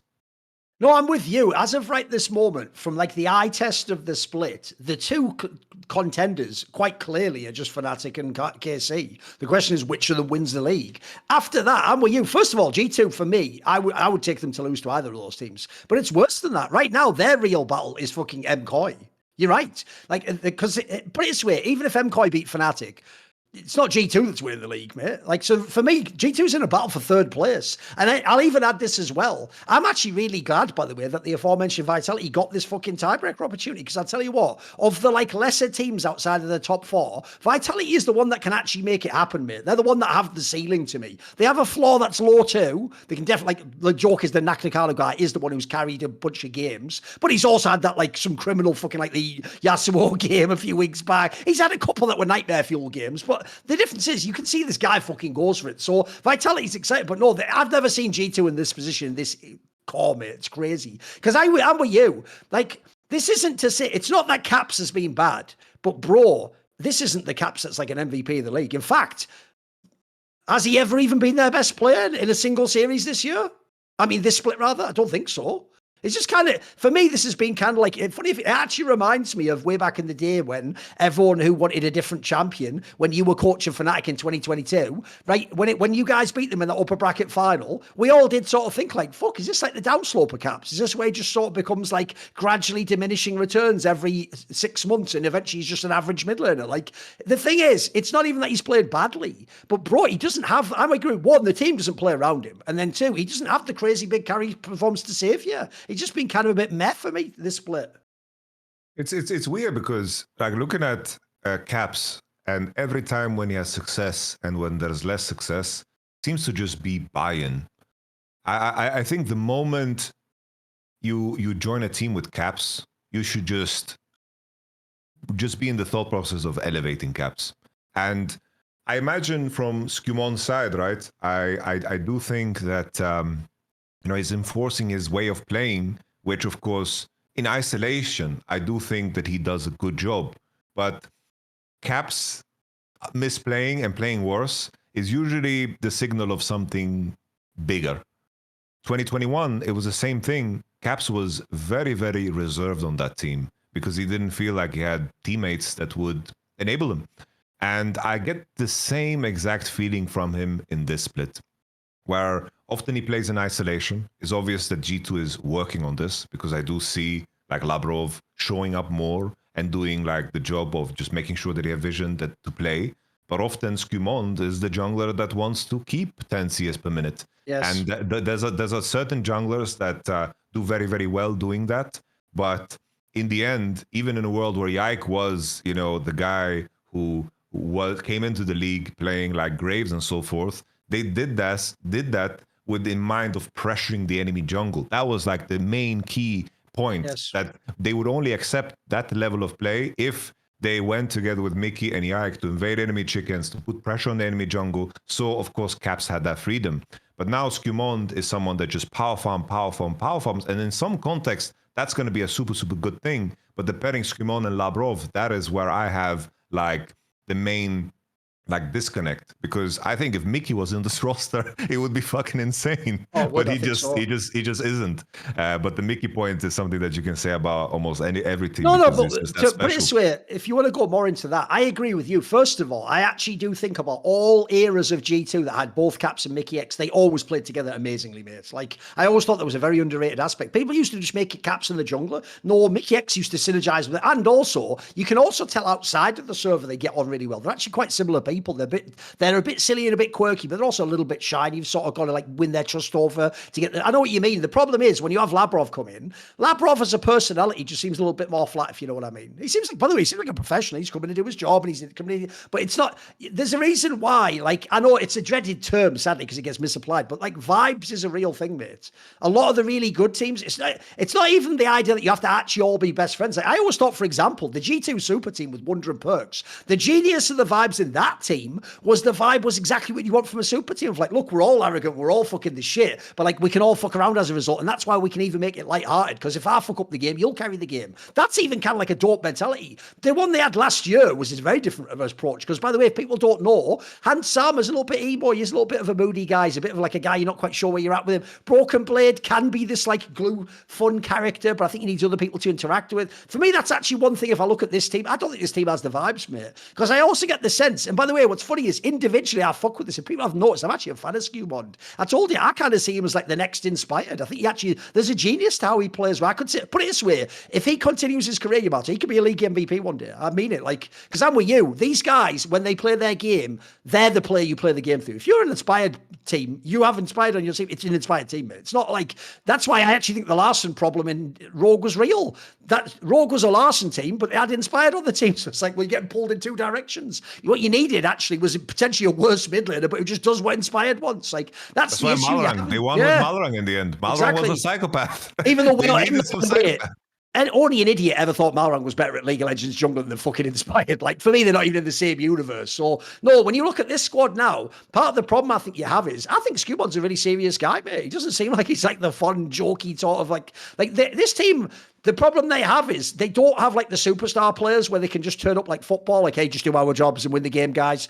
I don't know what their team identity is, mate. I don't even get a vibe of who they think the star player of the team is. You know what I mean? It's a strange setup at the moment.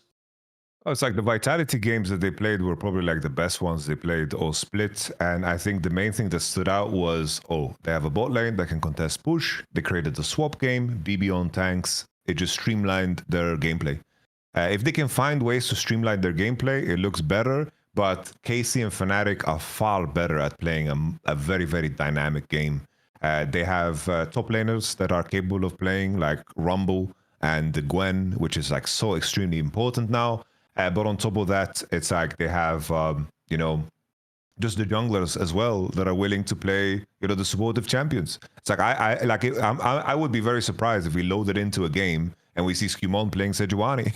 Like he wants to be playing the champions that farm super fast, that scale through his own lens, and that has become like the main part of their identity. To extend like the example is like, someone asked me the other day, it's like, which jungler would be your dream jungler for Bilibili? It's like, I would be very happy if Tian was on Bilibili. I think Tian would fucking fit perfectly. Yes. Even though I think someone like Tarzan and Kanavi might be better players. Better junglers, yes. Yes. I just don't think that this is what Knight and Bin and Elk need. It's like they need someone to do the dirty work. Put it this way, I actually do have planned later in the LPL section a discussion. Is Tarzan the MVP of the fucking LPL? Because I know what you mean. In his games, he's the fucking player you play. It's like El Yoya. It's funny because El Yoya was going to join Caps. I actually think now that move wouldn't necessarily have worked, mate. Like, I feel like, again, you'd have a dispute. Whereas you're right. You want the guy where you need the jungler that's ride or die to go Caps. Come on. 100%. It's like, we wouldn't put anybody else over Jankos in that fucking super team because he was the one who did the dirty work, bro. He was he was the guy who picked Sejuani when everybody else was playing Graves in Italy, you know, like he was the one that made things make sense. And I think they're trying to make it make sense through BB, but in the current meta, he's not allowed to do so easily. It's very difficult to shoehorn in tanks in every draft. You can sometimes get away with it, but if the enemy is picking Gwen, what do you do? And in this last final game, he ended up blind picking Warwick. That was ass as fuck with it. I know, what was that, mate? That was crazy. And he even got the matchup that he enjoys, right? He picked it into Ambessa in the past, right? He picked it into Ambessa in the past, but Kana's like, bro, have you seen my passport? It's Korean. I know, exactly. We've put this out in the past. I know everyone in the West plays Ambessa, mate, but there's a difference when you're Asian. That goes in that pool with the top in Italy and the fucking Jace and the Camille. You don't get to play it. Because, by the way, I know we glaze him every fucking week. Mate, I feel like, unless you're a KC fan, everyone just ignores Canada. The guy is fucking sick. Like, I said this on Twitter the other day. The real question I have now isn't like, is he the best top player in LEC? It's, why wasn't there a top LCK or LPL team that wanted this guy? Like, he's fucking dynamite. Not only that, mate, he actually has like macro concepts built in. But this way, he doesn't have the problem people like the Photons of the world have. He can do it all. He can carry, he can play weak side, he can fucking correctly move around the map, he can flank. Like, this guy is cracked, especially for a Western team. He's nuts, isn't it? But T1 should get him next year. Unironically, people think we're memeing. I know because he used to be that was ages ago. He's in T1, guys. He's actually good. He's really good. I think he's proven himself this year. He's really insane. I think T1 should get him back. Like that's where I'm at. You know, yeah, I think T1 should legit fucking get him back for the story, for the narrative, for the player. It all just fucking lines up perfect. I'm sorry, Doran, but this shit needs to happen at some point because I'm in agreement. Like, kinda really fucking good. Like, you could also see when he laned against Zeus and he was fine. That was never the fucking big problem in the fucking series that they had against Hanwha Life. Like, Kana was solid, and if you can get that, bro, like LCK needs to be calling for him. And we talked about this in a previous episode, but it's fucking crazy to think that the first 9 regular split games he played in KC was so bad, so bad. And in a world where Koi didn't throw a 12k gold lead, KC wouldn't make playoffs. There's a world where Kana would have been retired right now, or playing LGL, or in some fucked up, or in Brazil, random ass region, you know, some ridiculous. Yes, exactly. He would be like just gone, and they just took like KC taking a risk and just going down a list and seeing that closer and Kana and finding value in that. I have deep respect that KC managed to pull that off, and now Kana is just easily. Also, mate, just like in this G2 series, he's never going to get his flowers because that's not the way the game League of Legends is made. You know, you were a top player, Yamato. If you have a superstar, a guy, there's even a guy who's not only a superstar, he plays ADC, it's a French team, and he is French, and he's cleaning up all the fights. He gets to be the MVP every time. We all know the way the fucking bread's buttered on this one. If you're Canada, you don't get to go. But look at what happened. I don't know what gives a fuck. Everyone's waiting, just like with Faker. By the way, the same thing happened with Faker. The second Faker did that pentakill, no one else was ever, Oda could never have won fucking player of the game. It doesn't matter what he did, even though he was actually the better player. The second you get the big highlight play, you've won player of the match. We all know that. We all know. So I'm just saying, if you're Canada, I'm giving you your flowers now. I think by the way, you are the best top player in the West. To me, it's not even that big a discussion. You just win that award. Congrats. 100%. 100%. Respect. Just a great range of champions. It's like the only knock, right, is that, he can't play Sion, you know?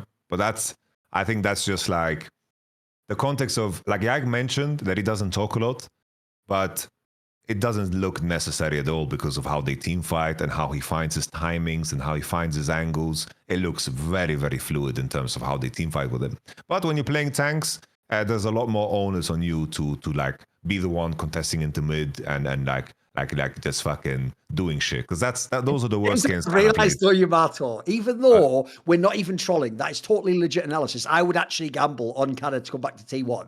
I've just realized though, you have to remember, Yamato, put yourself in the mind of a T1 fan in Korea though. They're not watching LEC. To them, LEC is LGL. If you announced, imagine a T1 didn't make Worlds, Yamato, and then after Worlds you announce like, replacing Thorin is Canada. They would melt that fucking arena down, bro. There would be so many trucks headed to that one area. It would be insane. Do you know what I mean? Like, sadly, I don't think they'd see it the way we would, mate. I think they'd get so hated on it, be so hard.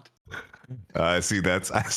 That's very true. LEC is the LGL to LCK. You're right. You know, like, I'm sorry. I always tell people they don't watch it in the same way as like we watch their leagues. They don't, mate. They don't. Huni came back, Huni came back, True. He was a T1 trainee, I believe. True. He was in the business. But to be fair, Huni did play that best of 5 against T1 at Worlds in I believe quarters, and he did a good job. So maybe there's a connection there. Fnatic, semis. Oh, semis even. Oh shit, yeah. Fucking, I forgot the EDG and the Jace TP of Deft. Exactly. Classic. By the way, what people forget about that game as well is EDG was about to win that game. They would have won the fucking ridiculous teleport Jace bot lane pick. They actually would have won that game one, and also then that one game just completely mentally unraveled the entire squad, didn't it? Like, well, we're just completely destroyed mentally, and we're out. What a garbage fucking match that was. Anyway, whatever. To go back though,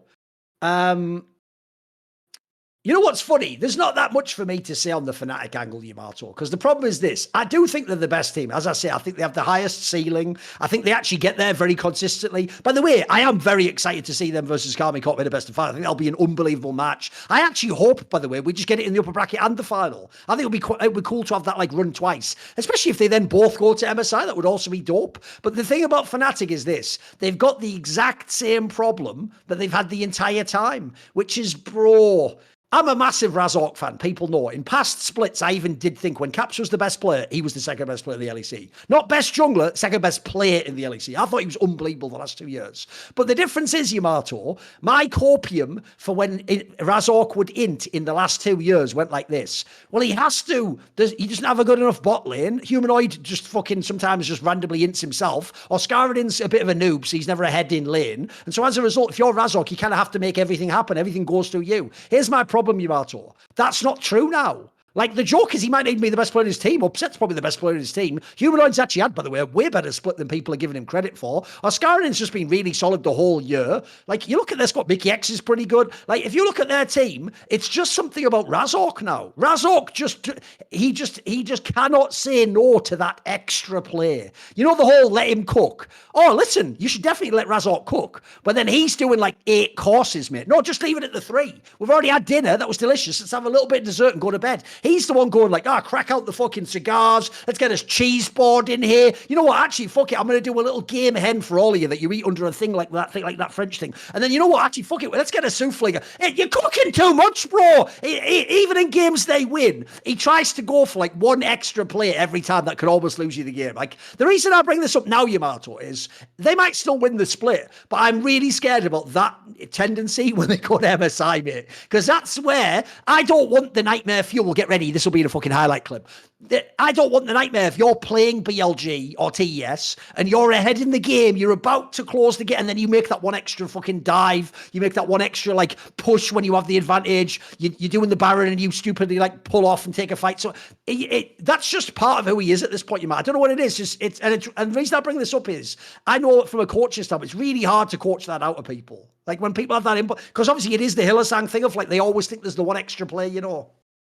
I don't know. My man Razork needs to do some ayahuasca, and he needs to get rid of this team PTSD he's carried over the last couple of years of Fnatic of players either choking or being inactive or doing nothing. It's not ayahuasca. What you need it to be more like MDMA therapy for people who have PTSD, who are veterans, Yamato. What he needs to do is, remember the movie Good Will Hunting? He needs to sit in an office and you're going to play the role of like fucking Robin Williams, and you're just going to be like, Razork, look at me. it wasn't your fault in 2024. And he'd be like, fuck off, Yamato, like, whatever, like, you know, we win as a team, Razork, it wasn't your fault, bro. And eventually he just breaks down, he lets out all the, listen, I used to play fucking Vethio, I had to fucking camp in all the time, and then eventually once he's let it all out, he can just go and be a normal jungler. How are you? You're right, you could get to it. I think we need to crowdfund Yamato to take MDMA, this is all a joke and a comedy scale, not related to any real people. We need to crowdfund Yamato to take MDMA with Razork and give him PTSD therapy. It's the only way we can solve this. I'm telling you right now. I'm not some degrees, but you know, it's just been, you know, I don't know. I just imagine him like when he's in his sleep, you know, it's like he's punching air, you know, like in his sleep or something. It's just, exactly. You know, it's like every jungler goes through that development of where you realize, I think that I can be a lot more effective by limiting my risk and finding like clear wins. It's like when Razork now at this point in time, you know, he's a very experienced player. You know, he's been around the block. He's been around for a very long time. Yes, he's a giga veteran, but it's like somehow we don't see him through that lens for some reason. No, you know? It feels like he's like the young. It feels like he's the young up and comer, doesn't it? And we're like, he'll figure it out in a few years. It's like, how many years? Yeah. He's had like half a decade. Oh, this guy played with like Fabiven back in fucking what was it, 2020, man? Yeah. Like come on, like it's about time. And it's like always that natural progression we see with junglers is that eventually they become like the person who, you know, make sure that everyone has their feet on the ground, you know, they don't flow away. And like the main thing is, it's like Razork still like pulls off like crazy moves that get them ahead in the early game, like a level 3 gank, boom, mechanically Q flash angles that nobody in the league is gonna see. But that's always a tricky part. It's like how do you figure out and how do you teach a player to be inside of that mode and outside of that mode? It's like realizing that you won the game and do less, and to shape your role within the game depending on the state. Like that is a very, very tough thing to master. And the players that do are like some of the best players in the world that you've ever seen, you know? The people that are capable of seeing a one game and playing it out for what it is, and seeing a lost game and playing it out for what it is. It's like there's like Caps is like the guy that comes to mind when it comes to like figuring out game states and just being impactful no matter what. It's like it's very rare that you have those players that are so clearly good.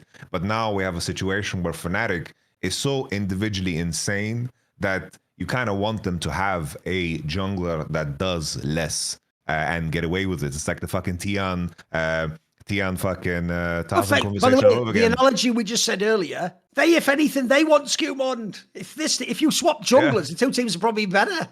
Yeah, for sure. 100%, yeah. No, I legit think, I agree with you. Both teams would be better. No, for sure.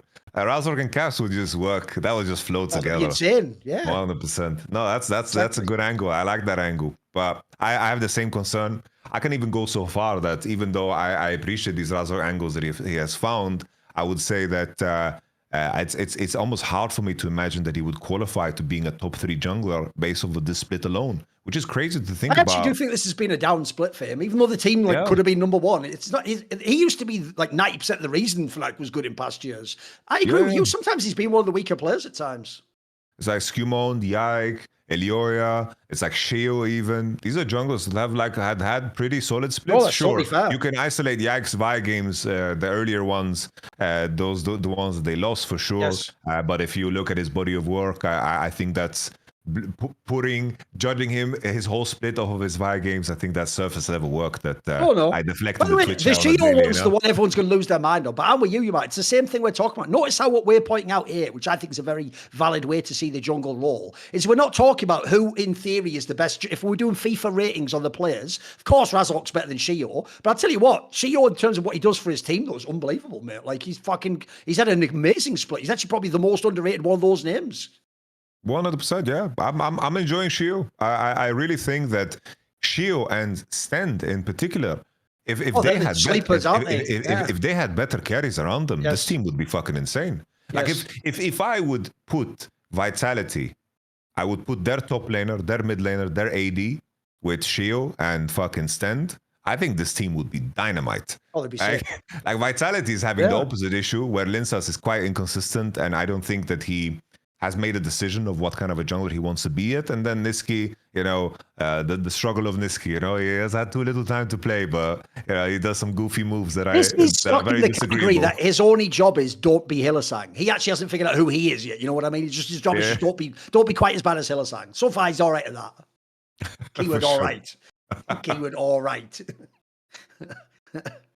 What about I mean, we touched on them briefly, but let me ask about that then. Obviously, we know these teams going to the playoffs. So what do you actually think about KOI? Because I think KOI is actually, it's funny, I'm with you. I'm actually kind of set where I think G2 is. I think KOI is the hardest team to analyze in the LEC right now. Like, when they do get it all together, they even sometimes do look like they could win the LEC, mate. The problem is, I find them to be such an all-over-the-place team. And I've said this a million times on Best Damn League Show, but one of the reasons why is I do see them as something of a formulaic team compared to the other squads. When I look at teams like Fnatic, KCorp, they just have some of the best players in almost every role, but they really do have like the all-LEC talent. I don't think they have like that level of talent totally on KOI. For me, it's more like you've got like, for example, you've got like a checklist in every KOI game. It goes like this, right? Can El Yoya get to the point in the game where he can unlock the bot lane? Because if he unlocks the bot lane, then Alvaro's on the map now. Alvaro can make plays, right? Is Jojo Pion going to int randomly or lose a fucking matchup? If not, there's another checkbox. Now we're getting to the point. Then you have like the wildcard element. Will Merwin play an interesting pop lane pick? Will he fuck up the lane in a way you don't expect him to? But the problem is, I find it so hard to actually. Do you need a minute, by the way? Do you need a minute? I'm getting ganked, but it's all right. Okay. It's okay. If you need it, you can take a second. It's all good. No. Continue. So I want to know, where are you at on this team? Because my problem essentially is, like I say, when it all comes together, I can see it. I could see a world where they could sneak and steal that MSI spot. But then when I watch them like week to week, I do feel like they're going to end third or fourth. It just feels like the obvious spot for me. No, I'm in agreement with that. I do think if anything, this version of KOI looks a lot more what I expected them to be, right? In terms of when they signed Jojo, I did think that this was a great signing, considering like where their old mid lane was. Like Freskai was just a non-factor. Like his job was not to be a burden, which is like, if that's your mid laner, like good luck. That's ridiculous. Like, that was that is just like the biggest upgrade for sure. Jojo Pion was very disappointing in winter. I think this split he's been pretty damn good. Like he's found his role on this team. I think the main thing for me that was frustrating with KOI in the past and also in winter was that they did find very creative ways to still throw games. It's like, as they had leads, and I could never trust their leads because their mid to late game was played exactly as their early game in terms of trying to find like angles to gank, angles to play. Their level of progression when it came to closing out games, or just stacking dragons and choosing the fights a lot more selectively, they have become a lot better at that. Now when they're playing like a worse team, I trust them to just 2-0 slam, no problem. They win those games in 30 minutes, and I think that's a big plus, because I do think that Supa as a player wasn't enough of a, let's say, a presence in the later parts to rely on only Supa over, of course, when you have Freskai next to you. So I do think KOI, now I'm finally seeing some clear progression. I don't know if it was because, I don't know if you read the story or what the fuck was happening with KOI last year. Maybe this is the perfect time to bring it up. You wanna break it down? This is why I'm confused. This is why that's why in my brain I thought we did the show on Friday, because I was wondering, how did we not address any of that drama? Didn't that come out last week or something? I think it came out the same day we recorded or something like that. Did we record on Tuesday or something? Is that it? We recorded Monday, and then that news came out. Oh, I think that's why. It's because in my brain I thought before we did Wednesdays. Okay, that's why then. Okay, that makes sense. Right. Okay, we can talk about that a bit if you want.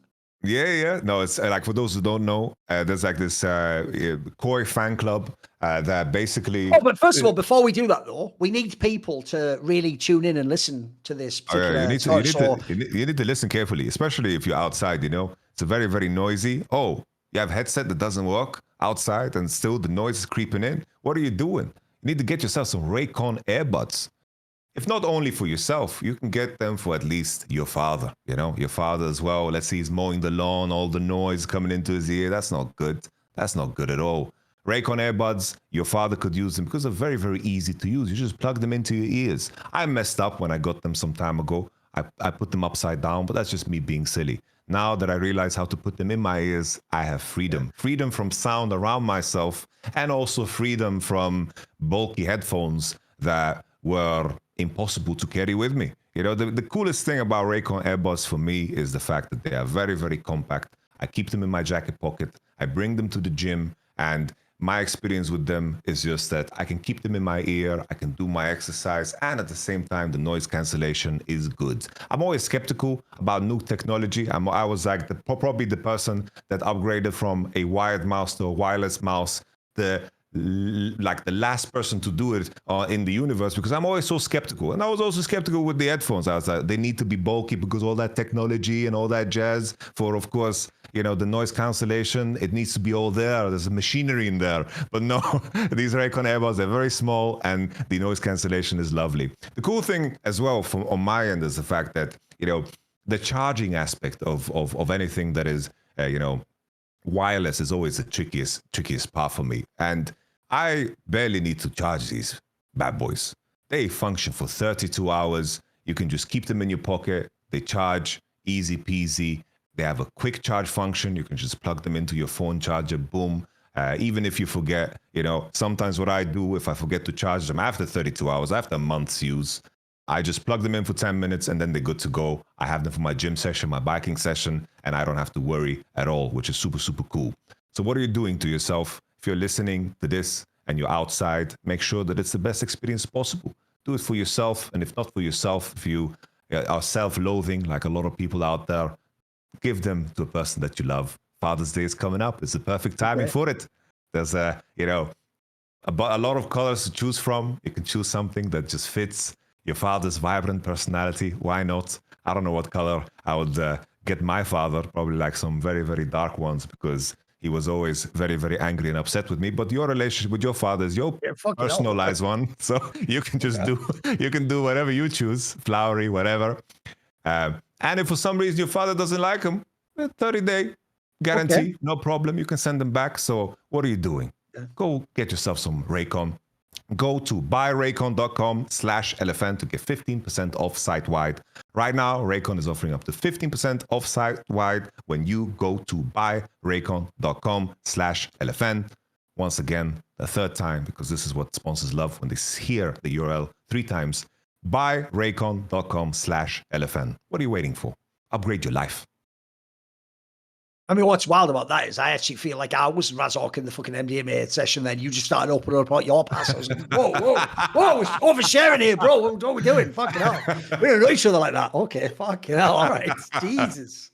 Okay, it says in the copy, personalize your message. I know, but it's the problem. Sadly now, I got a whole different perspective on why Yamato initially seems like he's doing that like fatherly role, but then he's always got that softness to him, like, hey, but I understand, like, people. That's why, it's because it's a response to his own upbringing. It's like, he's rebelling from the harshness. He wants to add in a bit of that, like, a bit of that empathetic element there, so it's not quite as brutal, right? Yeah, let's call it that. I look forward to the question now. On like they're gonna psychoanalyze us and it's gonna go deeper and deeper. Sure. Where do we go from here? Let's do the drama topics. As you say, there was obviously a big thing. Now, to be fair, this is all like leaked stuff. And by the way, I'm not involved in any of the journalists who report this. I can't verify how accurate it is or how much more there is behind the scenes. In fact, this is one of those rare stories where I know nothing about the behind the scenes. I've never heard any of this stuff. So basically, the story goes, right, people have to remember something, first of all, which is a bit confusing, which is that, remember, KOI, the brand, the fucking Ibai brand, has now been associated with 3 different LEC teams, hasn't it? Because it was obviously Rogue before, then it was Mad Lions, and now it's Movistar, right? And so part of the issue there is when you brand and move between these companies, it's why, for example, people don't actually know always when a team sells the slot. Does that mean they're buying the team and the slot, or are they doing like KC and they're just buying the slot? So people sometimes wonder, like, if you buy a Stralis slot, do you keep like Cobby or Leader or something like that, or will you just bring your own people in? So similarly with staff, when you do these partnerships, basically the setup of this that I think people missed was, it's the notion that this is the staff of the previous set, like the Mad Lions staff basically, and they're now working with like the Movistar people, and they're like, it's a new set of people coming in. And the implication basically is that they're almost like, in some cases, either just incompetent or, so it was almost even implied some of them might maliciously be doing this as like a saboteur or something, like they don't like the people they have to work with now. And so, for example, like this, it depends how hard you want to go on this. Like, on the one hand, there's the quite light-hearted thing of like, they were using like homeopathy as a fucking method to like treat people or whatever. Then there's the part where it gets a bit darker, like the idea someone is drinking a smoothie and it's got broken glass in it or something. Or the idea that like someone has a nut allergy, which obviously certain nut allergies can quite literally kill you. Like they can make like you swell up and you just die. And that someone, rather than just going, oh, you have a nut allergy, it's like, I think secretly I'll test if you really do have a nut allergy. Which is like, what are you talking about? Like, so some of this actually goes from like lol weird drama to like some of it's like a bit sinister, mate. Like, fucking, are people gonna die because of this? Like, what's going on? So where do you want to approach this? Because the whole thing just sounded fucking crazy, mate. Like, I almost wanted this to be fake. It's weird because like the interaction I had with people that are within the Spanish community, apparently this is something that has been like leaked from sources that should know. This is something that's been talked about. People are already aware of this for a long time. I had no idea. I had to see this post. In my mind, it's like to try to rationalize the, let's say, potential honesty. Like, is this honest? Is no? I would lean towards yes, because of the entire situation. It would be so easy to disprove, right? If any of the players or anything, they would just say, no, this is straight up lying. It would be so easy to just disprove because this is of course very severe accusations. If it's untrue, you don't let this rest. And then the reaction to it, that basically the management in Madrid is now taken over because clearly there's a disconnect there. They also, of course, as you mentioned, they did inherit a lot of the staff on site with the connection to MKoi, the Mad Lion staff. There was only, of course, the coaching staff that left to Vitality, which is Mac and Pad, of course. So that part, it's like, in terms of some of these accusations, it's like borderline fucking attempted murder, putting glass in a smoothie, like testing someone's allergies. The topic of, another thing that was mentioned is the fact that they did not boot camp in Berlin, even though Worlds was in Berlin. They moved to Madrid. It just seems like one of those things where someone should be held accountable, right? Like, if these are the actions that are occurring, I would like to have a name. I would like to have some kind of accountability because apparently the person who was involved with this is now working for Vitality. Because Niski made the point, like Niski said publicly, that when I'm working with this person and I never had any issue. He did the thing where he was nice to me, that angle. So like, if this person that did these things and they are true that these things happen and that they are still working in esports, it's kind of scary because I feel like these are actions that should remove you from the situation. And then the question is, we've had two situations now where Ibai has worked with first Rogue, and that relationship was apparently very sour. There was like many money issues. Like that was like something that he wanted to get out of right away. And now here with this Mad Lion situation that they are, of course, creating an unacceptable professional environment. It's like there needs to be, some kind of let's say some sense of justice. Like, what's happening? Who's responsible? Like, there needs to be somebody responsible. Like this, my house is on fire. Who did this? So it's just, we're going to put out the fire. We're going to send in like the Madrid team, and then we're not going to investigate. No one's going to, there's not going to be any form of justice here. So on my side, the aftermath of this should be, there should be some kind of a follow-up here. So we know what the hell is going on. I don't know if Jojo Pune is cursed. That's what a lot of people mentioned, that he just joins orgs that like EG first and now MKoi, he just ends up in trouble. Because at least in the aftermath of EG, how weird it was that someone could just fade to obscurity in terms of what happened. At least, this fucking org fucked off to the other side, and it's just gone now. But then there needs to be some kind of justice here. I don't know how you feel. I'm just typing right now, motherfucker. Right the second you stop talking. All right, I'm sorry. It's all good. Right, here's the problem. Is, as you say, the real issue with this topic, and this is where people don't go extreme enough, is what you have to ask is what was possible to happen. Like that thing with the glass and the nut thing. Like I'm saying, someone could literally die because of that. Like that's not even like funny anymore at that point in time.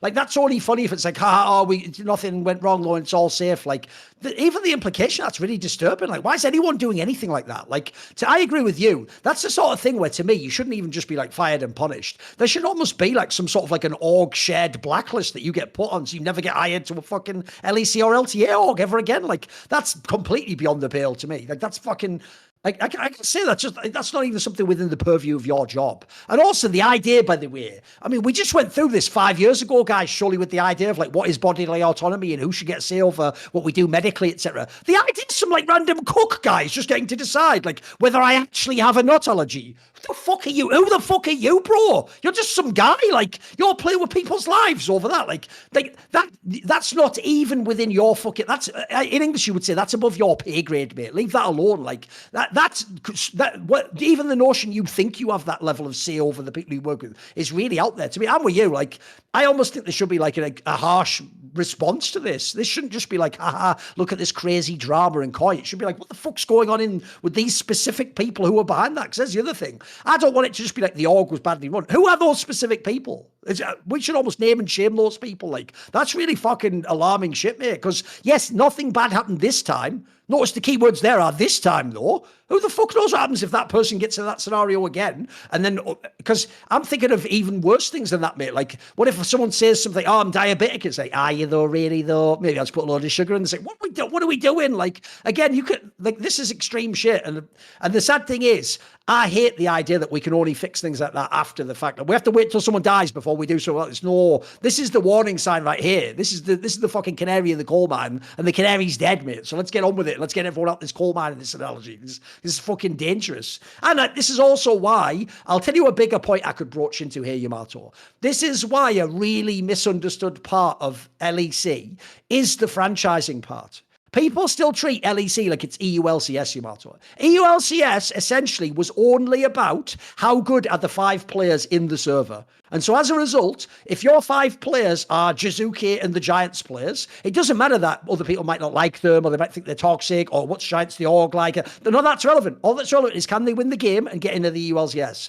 LEC is supposed to be professional sports. It's supposed to be the idea that all 10 teams are partners in a joint venture called the LEC, that they all want to succeed, hence why all those things we said about the homestands earlier. You should want G2 at your homestand. They bring something to your homestand that you don't actually give to them when they attend it. Like, they're the guest. They're actually the one that you should be catering to. So I agree. This is why there's a lot of things go on in franchise leagues that fans will never understand. Like the idea that, for example, you might get a team that in the server would be great in LEC, but maybe the org is like this. Maybe it's a shit show. Maybe it's all amateurish as fuck. Maybe they don't put any money into infrastructure. You know what? If I'm the other teams in the LEC, Yamato, I wouldn't vote for that team. I would vote for a team that might be not even in league, like Na'Vi. Na'Vi's a giant esports org. They've got all this history. They've been the best in the world in game. Like, there's a reason why my business partner would be different from who would be the best in the server. And I feel as a fan, naturally, we mainly care about the player in the server. We mainly care about that because I've seen this happen in Counter-Strike a lot as well, Yamato, where you'd have these like partner leagues where you'd have someone like Evil Geniuses or his example, right? Evil Geniuses, until it turned out they were doing KOI shit, there wasn't a reason to remove them because Evil Geniuses, the org, has enormous fucking reach, has all American sponsors, has millions and millions to spend, even though there were way better CS teams out there. Like my mate from Finland, Natu, an old school player, owns a team called ENCE, right? They were once really good in the team. They were like maybe like 3rd or 4th best team in the world. But that was because of the players in the server, not the org. The org wasn't on the scale of EG, mate. Like, and as you see, when they don't have as good players anymore, they're all can't compete in that way. So they don't bring the same like business partner potential that an Evil Geniuses even would alongside when they're not doing this. So this is why I actually do think people should be careful. And by the way, I'll even throw Los Ratones in there. Oh, we all love the Los Ratones players. Some of us. I actually do like Crowdy, and I think Nemesis is a good player. Some of them are good. But the problem here is this.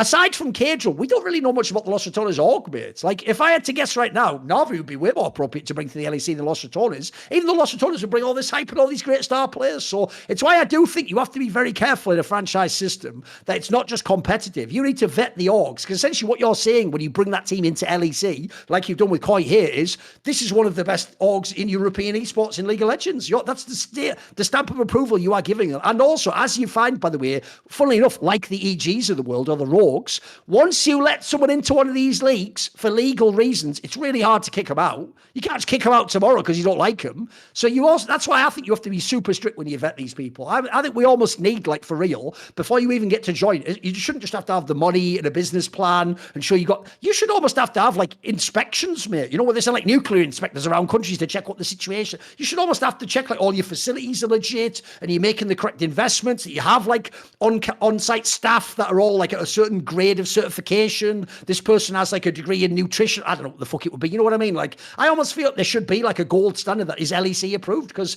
else how are we going to stop shit like this? It can't only just come out in leaks. It's just like the additional layer of that post was that there was a like implied financial also abuse in terms of there was like some incentives that they needed to reach that were insanely vague, set by, I believe, the GM, is what the post says. And that when they were speaking up about these issues, that their pay would be docked. And to create that type of a dynamic, like you are breaking so many laws. It's like, that's crazy. In terms of like, it's sad that there's a lot of cases where, you know, the fact that for players' sake that LEC is in Germany is insanely powerful, because Germany has a very, very strong, you know, of course, social safety net for the employees. It's like you are extremely safe in your contract. You have so many rights that you can, of course, exercise. And in the context of this, it's like this is a bunch of players out of Spain that just want to play the game, and they could completely annihilate them. They could annihilate them if these things are true and they have proof for it. Like they could lose everything, and there could be like almost charges also levied against them in terms of how, you know, so the level of negligence that is just used here in terms of the employer and the person that got away with this, and then to use, of course, financial abuse to stop any kind of dissent. Because in the post it was also said that Melizet, the coach, was criticizing how they were using their academy team and he lost pay for this. And the fact that this needed to be leaked in order to get out in the first place is crazy, right? I kind of wish that they would band together and speak about this publicly, because they would have the full support of, I imagine, the whole esports scene and also the fucking government. So I hope something comes out of it. You know, that's like the main thing, because this was last year. I don't know if the issues are probably not the same now because changes have happened. But this decision from, I believe, the CSO did say that now the operations is being ran out of Madrid. The fact that it took so long and a post from the fan club for this to happen also implies a lot of issues, because I imagine these players that are very competitive, of course, have demands and set a standard, because I think any coach worth their salt would want to protect their players. And I imagine that Melzet would act the same.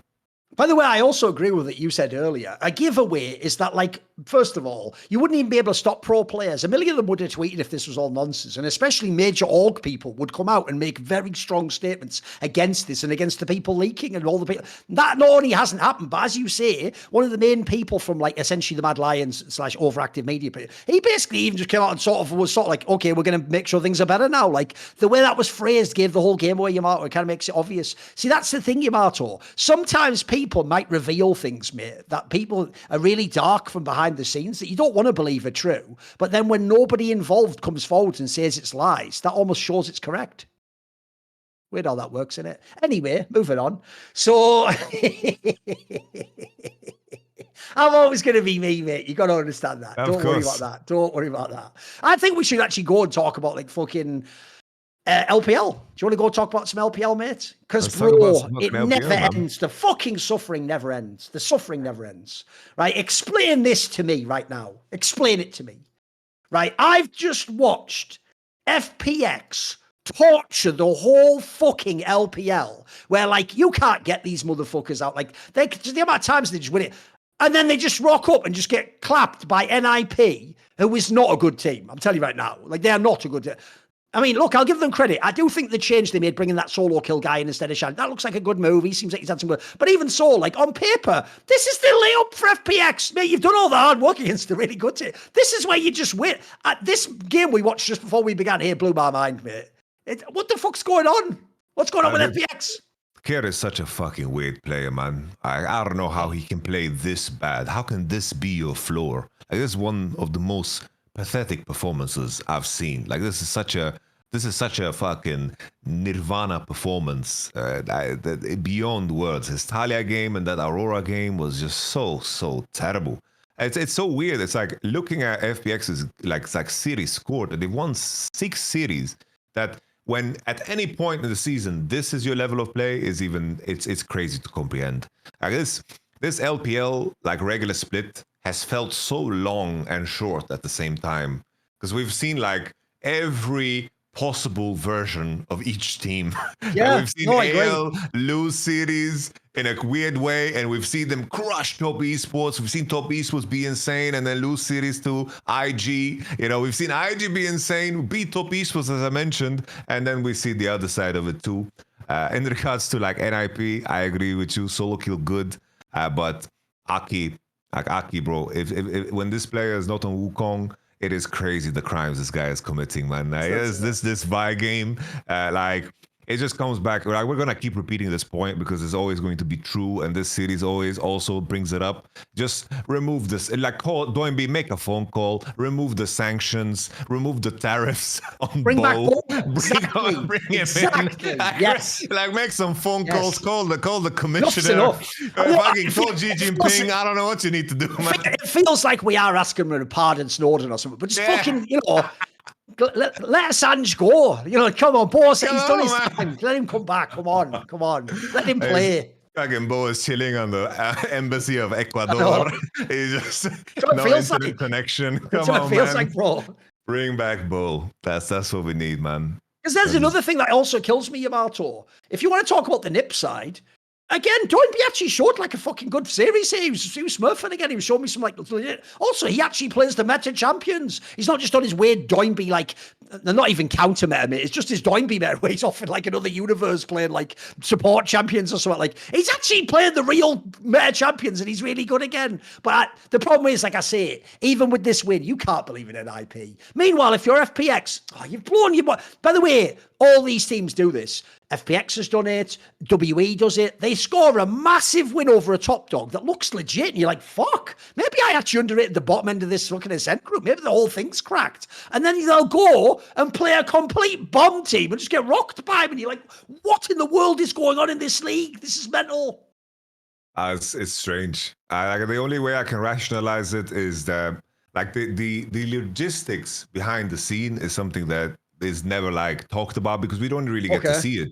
But these guys are playing in different arenas. They are staying in hotels. They're flying. So it's like, in terms of that impact, in terms of how that impacts your practice, I just know that if this was the format in the LEC, I would be very, very aware of like the details of how much teams travel, how they practice, and how it would impact like the scrims. Because sometimes like these teams are playing like back-to-back best of threes over the span of like 4-5 days. They play 3 best of threes, and they do it for logistic reasons because they fly out a set of teams to a certain arena and they play them all in that arena, and you see like, what Tobias was played yesterday, what the fuck are they playing today? Are they playing again now? It's like you see the same teams kind of repeating their matches, and it seems to be like a separation where they put a bunch of teams there, put a bunch of teams there, and I don't know how the travel overall works, because maybe there's some benefit to being one of the bigger teams that maybe owns or is part owner of an arena, and then you don't have those same logistical nightmares. Because I'm trying to think, how on earth can every LPL team be so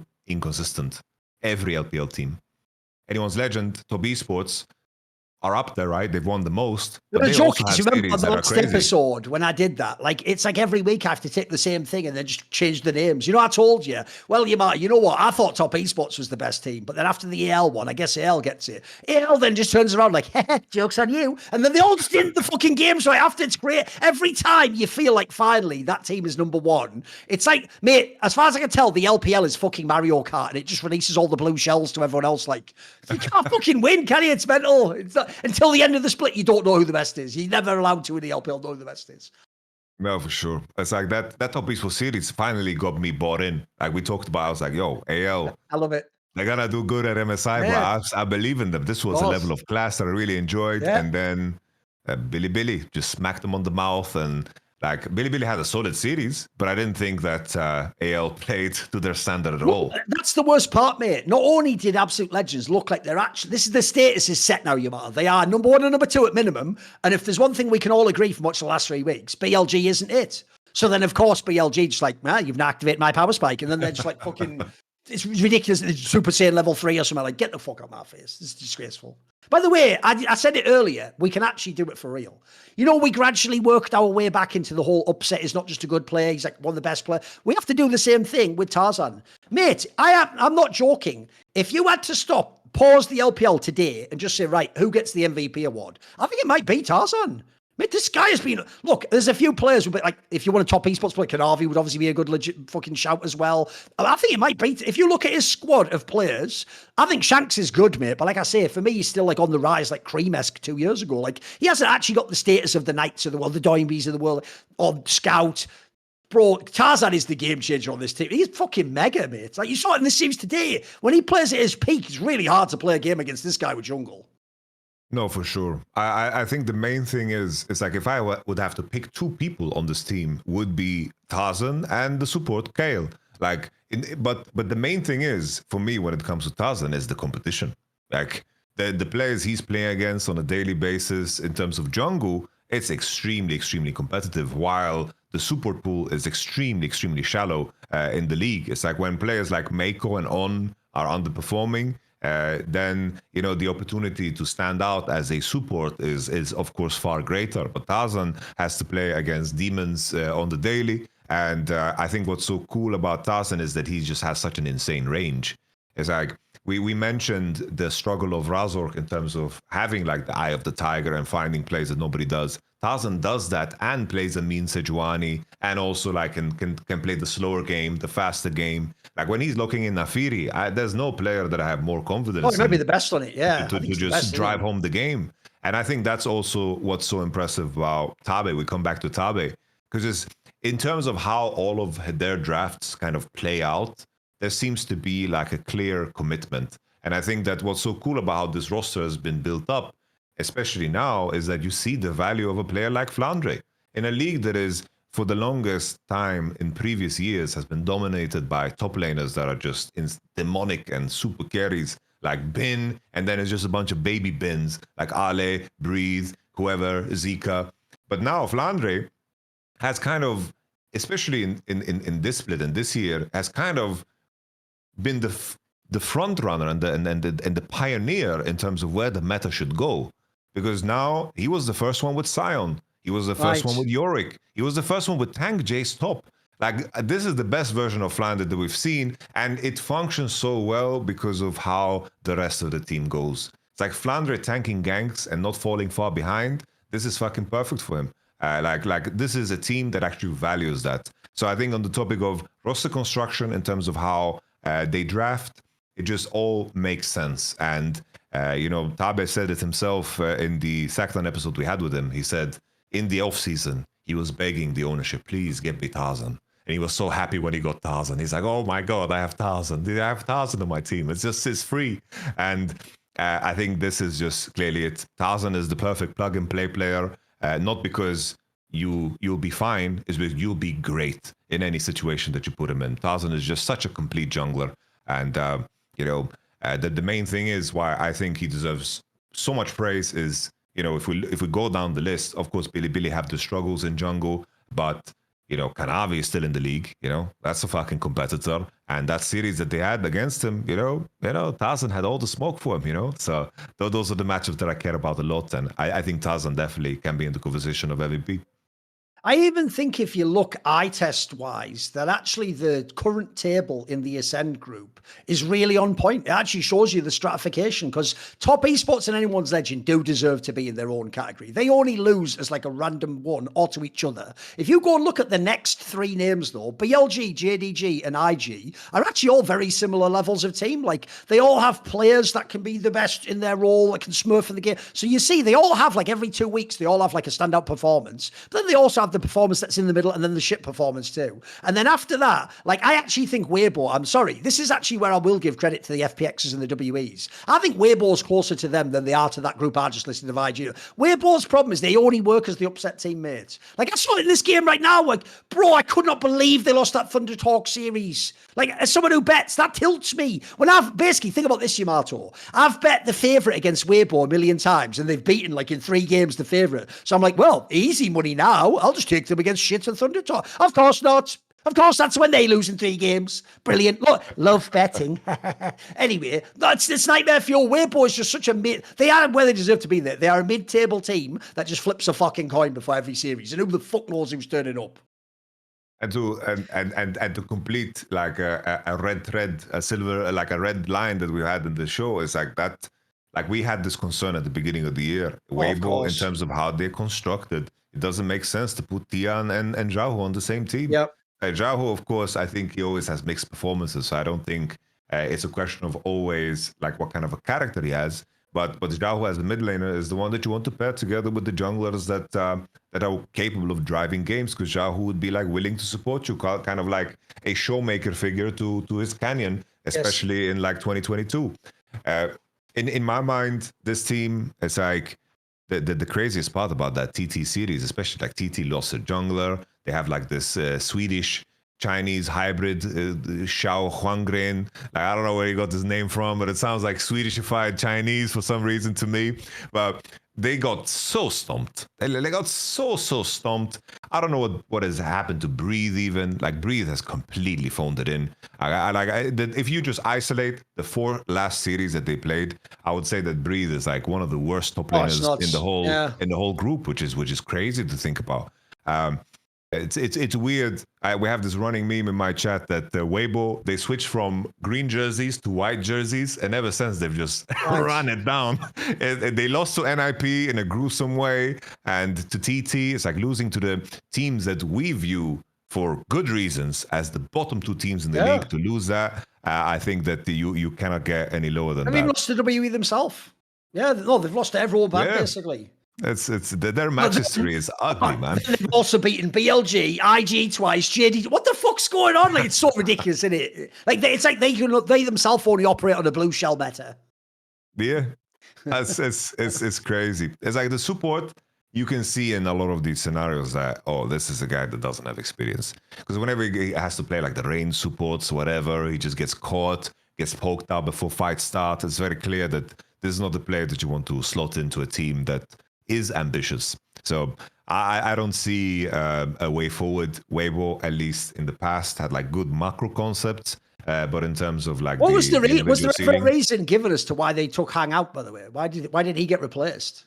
I think it was just like underperformance, but I didn't see anything from LPL inside. That's what's weird about that one. I know what you mean. Like, I do think the Airhair guy is just whatever, but that's the reason that move was weird. I was hoping it was going to be something like he's ill or something he can't play, because I've always thought Hang is like, he's not a bad player. For me, he's like a poor man's on. Like, he'll make shit happen in the game. He does it clearly, but he was never a terrible player in the LPL. I'm kind of surprised he's being bumped up for this guy. Yeah, I didn't hear anything. I didn't hear anything at all.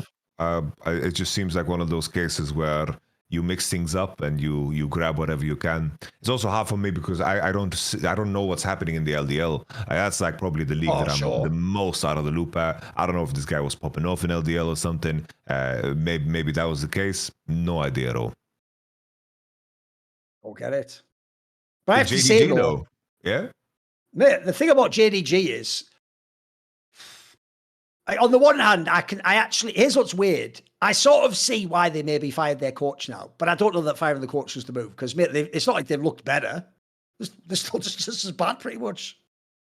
I said they did announce that they hired Zoom, which I thought was pretty cool. Which is a weird one, isn't it? But okay. I think it's cool because Zoom was insane at one point in the time. I mean, it was when he was in their team was when he was the best. Yeah, of course. Remember, that's when he did that move where if you're a Knight fan, you hate this motherfucker. Because on JDG, he looked amazing. And you used to have like 369, so you used to go, fucking Yagao, he's just got Zoom, hasn't he? Remember, they did a swap. They moved between, and you were like, and then the joke is like, Zoom came to TS and was just like, lol, and then just fucking shit instantly. That's why that wayward guy got in, if you don't know, guys. Like, Zoom just stopped giving a fuck the second he put the top esports jersey on. So I don't know how he's back. So this is what's so weird about Asian League. In Asian League, you go away after your career, and one day you just appear in a suit and you just coach in a team. Like, what?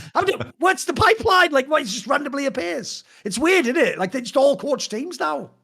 The fuck? You know, I think it's very, very based what it's planned, because I do think that the LEC and LTA could benefit from like that transfer of knowledge, right? Like, I would love to see more players be coaches in the LEC. So I think it's a good thing, but this one seems random. But I liked Zoom at his best So I'm gonna go for the Copium angle, but it definitely seems like, let's go down the list of players that were on our roster. We know how they work. We know how they are as personalities. Maybe this guy could work as a coach. That's pretty much the angle here. But for me, the main thing about JDG is I've always said that about Scout, that if you compare his regular seasons to any other mid laner, and that's the only thing that played, no worlds, no playoffs, no the best ever. And then Scout could be in the competition of being the best player ever. Absolutely. Yes, body works crazy, mate. But this regular... Remember, if you don't know, guys, it's from 2017. This guy's been cooking like, fucking hell, it's a long time.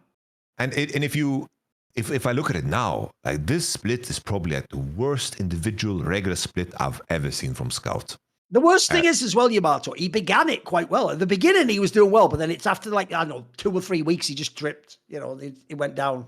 It's like even in winter, it's like the only reason JDG got so far, in my opinion, was in these best of fives that they played, it was because, Scout just dragged them over the finish line, playing like an Akali in a game 5, or like finding some unique pick because he has such a wide range of play, and he was willing to just carry games. He put in the work, and that's the Scout that I know. But now for this team, I do think that they kind of live and die by how well Scout is going to play. I think Shun is very fucking good. Like that Kindred game he played was super nice. It's like vintage Shun. I do think Shun can carry games. But in terms of the rest of the team, it's like these are players that are going to be very serviceable even against the best, but they're not going to shape the identity of your team. And Scout is the type of player that shapes identities and is willing to drag. So in a situation where Scout underperforms, I don't have high hopes for this JDG lineup. I don't think Pays and Missing, regardless of how good they can be in certain contexts, they're not going to be, when we prepare against JDG, we need to be careful about that bot lane. No, they're going to be very like 80-90% in their performance. Missing is basically like, in my opinion, like the Lavrov of this league, where if the game is structured and he plays the same champ in 1, 2, 3 as a list to go on, he's going to be fantastic. He's going to be really, really good. But if it goes beyond that and needs to be a little bit more dynamic, he's going to give you some shit-ass performances. And he's one of the people who looks like Fearless has been really bad for him. Yeah.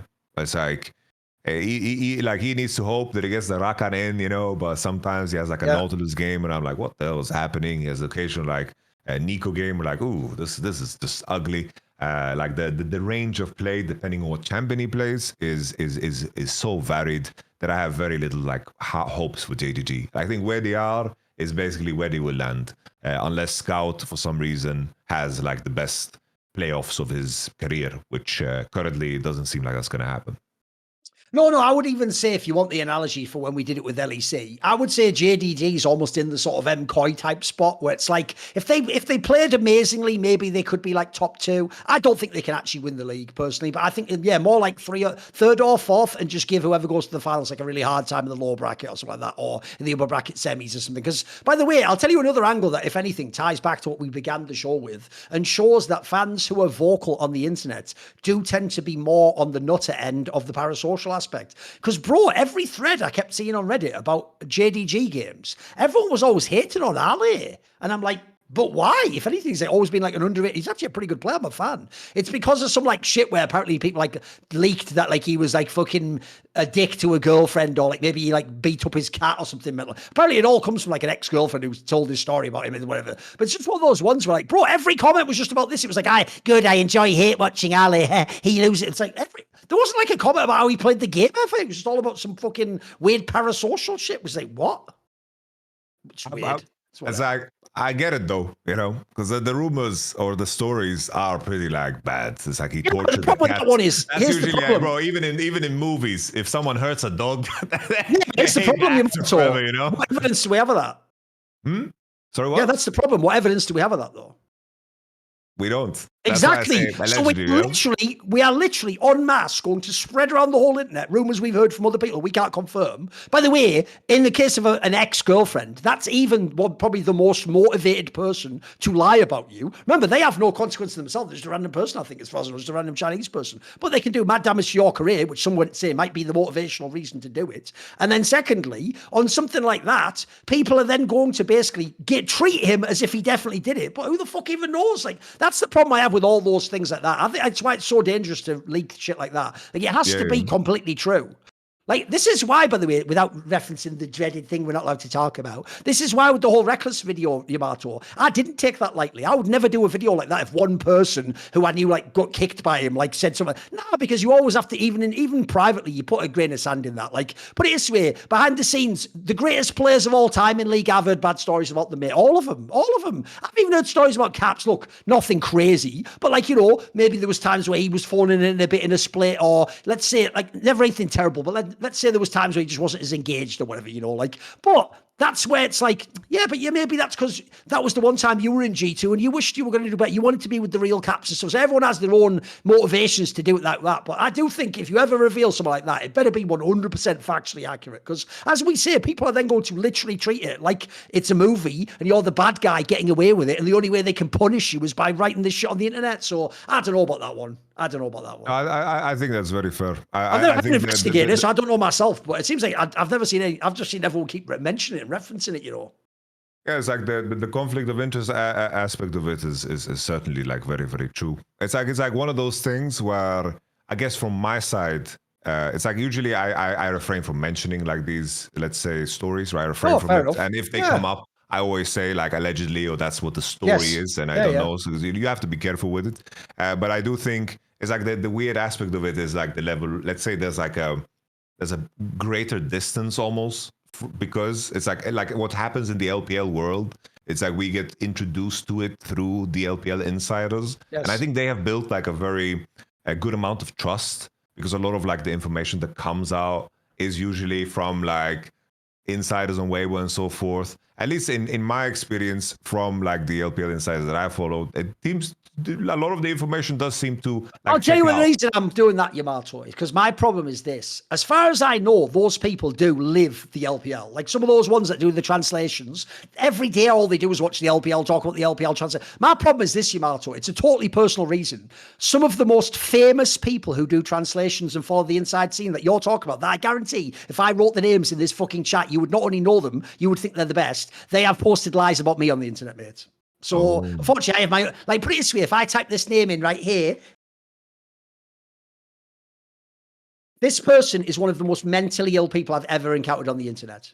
Never spoken to them, never had an interaction with, you know that name instantly, of course you do. That's one of them, right? That's one of the main fucking people. You see that in the chat there, Yamato? Yeah. These people are fucking nutters in their own way. So my problem with that is, that's why, how am I supposed to then trust what they say about some guy with his girlfriend? You know what I mean? Like, I have an obvious reason to be biased against them, I'm afraid, mate. Even though, by the way, as far as I can tell, maybe the info they translate is correct. Who knows? You know? This one I haven't seen so much. I like, there is the, I think I will just write the name too. Like this, I think this is like the ad. Sadly, that's another one. Oh. I know them all, mate. This is one thing people don't know about me. I've been around the entire time in League of Legends. Like, you know, I do know a lot of people. I've had a lot of people on my shows. So sadly, that would have been my also top 3 on the list of the nutters in that group, mate. I could have tagged it myself. I was thinking about it. I even knew who it was going to be when I heard the same key getting pressed over and over again. But anyway, that's actually giving a clue where, but I probably shouldn't have said that. Whatever. How about this one? That one's also mildly ill, but not as bad. Not as bad. That's just what that one. The third one you posted is more like they were just memeing because it's popular to say I'm an arsehole or something. You know, the first 2, as far as I know, have actually like gone out there. The joke is about they've basically done to me what they've done to this guy. Like, oh, he's done this, that, and the other, and it's like I haven't done any of those things. What the fuck? But anyway, whatever. That's beside the point. We're not going to mention who they are. Interesting detail there. Anyway, let's bring it back. Let me see. Is there any more to LPL teams we really give a fuck about?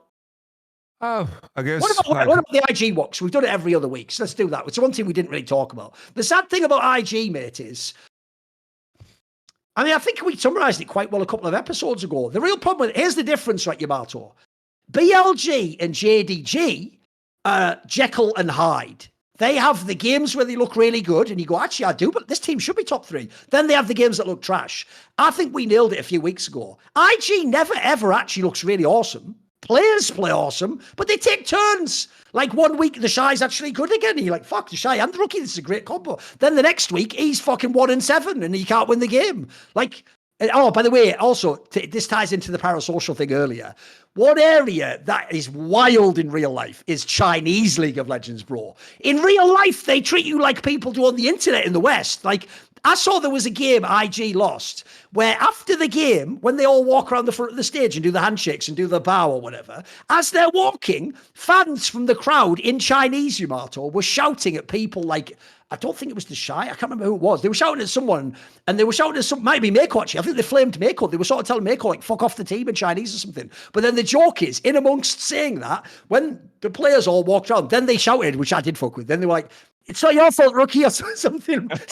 So it's like almost like, well, I wish I could have shouted, like, but you're doing well, rookie. Like, in that moment, I was like, shit, I actually relate to that. Like, so IG fans are wild, bro. There's some fucking wild ones there. No, man. That was like, IG had a very light week, right? They played what? TT and who else? Played WE. So it's a very, very light week. You know, they drop a game against them, which is just nature. It has to be 2-1. Can't be 2-0. It has to be 2-1. Yeah, I just repeating the same thing. I guess like we could talk about Bilibili, because I do think from Bilibili's side, they're finding, like, I feel like Knight and Bin are finding themselves again, which I think is a really, really big thing. That's some demon time games, mate. Yeah, for sure. They are finding themselves in this meta, which I think is a hell of a thing, and they're slowly creeping up. Like I do think the big change up. I don't think necessarily Beishuan is some super jungler that has saved this team. It's just that at least he's not a liability, because Wei was straight up a liability. There was a lot of fights that were lost because Wei was doing what Era does for Weibo. Like, he was getting caught, he was trying things that are not necessary, he was playing with a lot of stress. It just seems like, you know, a plug and play, you know, just a jungler that doesn't have the pressure on him, and he's just like doing his thing. I think he's playing okay, but the big thing for me, the indicator for Bilibili and their future is just Knight and Bin seem to be back. I don't want to say fully back, because them being back is that they played good for a longer period. But if you isolate the last couple of games here with Beishuan, I do like what I'm seeing from Knight and Bin, which is super, super good. And Lucian is coming into the meta. I'm telling you, man. Last episode, we had the fucking Spirit Blossom meme. But Bilibili, Spirit Blossom, T1, Spirit Blossom is looking better. It's looking better. Only G2 is being left by the wayside, you know. They are the only one that is not getting Spirit Blossomed. No, I do think, but the problem with BLG is this. As of right this moment, they don't deserve to be a top 2 team. That's even just not like fair. Forget the rankings, just the way they played. But they are the one team, I guarantee you, everyone else is still scared of in the playoffs. Like, even if you are those top 2 teams, you know that there is a world, you go into a best of 5 against BLG, and they can beat anyone. Because I'm with you, mate. You even can see from their start, I actually think those 2 players having a slight dip is also what killed their whole style. It wasn't just the jungle. Because if you ever see the way those 2 players play, they do play like the ultimate hands players. Like, even when they're behind in a game, mate, they always love a fucking skirmish. Because they always think they can just do, which they can in past splits. They always think they can just fight their way out of it. And they actually could in all the past splits I saw them playing. The difference was there was weeks here where they tried that and they just lost the game off it. Like, but I know what you mean. There's like put it this way, you can see the power level going back up again. It's going up here, it's going up. And if you're one of those teams like in anyone's legend, you're just praying they don't go Super Saiyan in the playoffs when they meet you. That's the bomber. You work the whole split, and then these motherfuckers just rock up and beat you in a playoff series, 3-2 or something. That's the nightmare, isn't it? 100%. But I think that's I'm with you 100%. It's like probably these teams are scared shitless.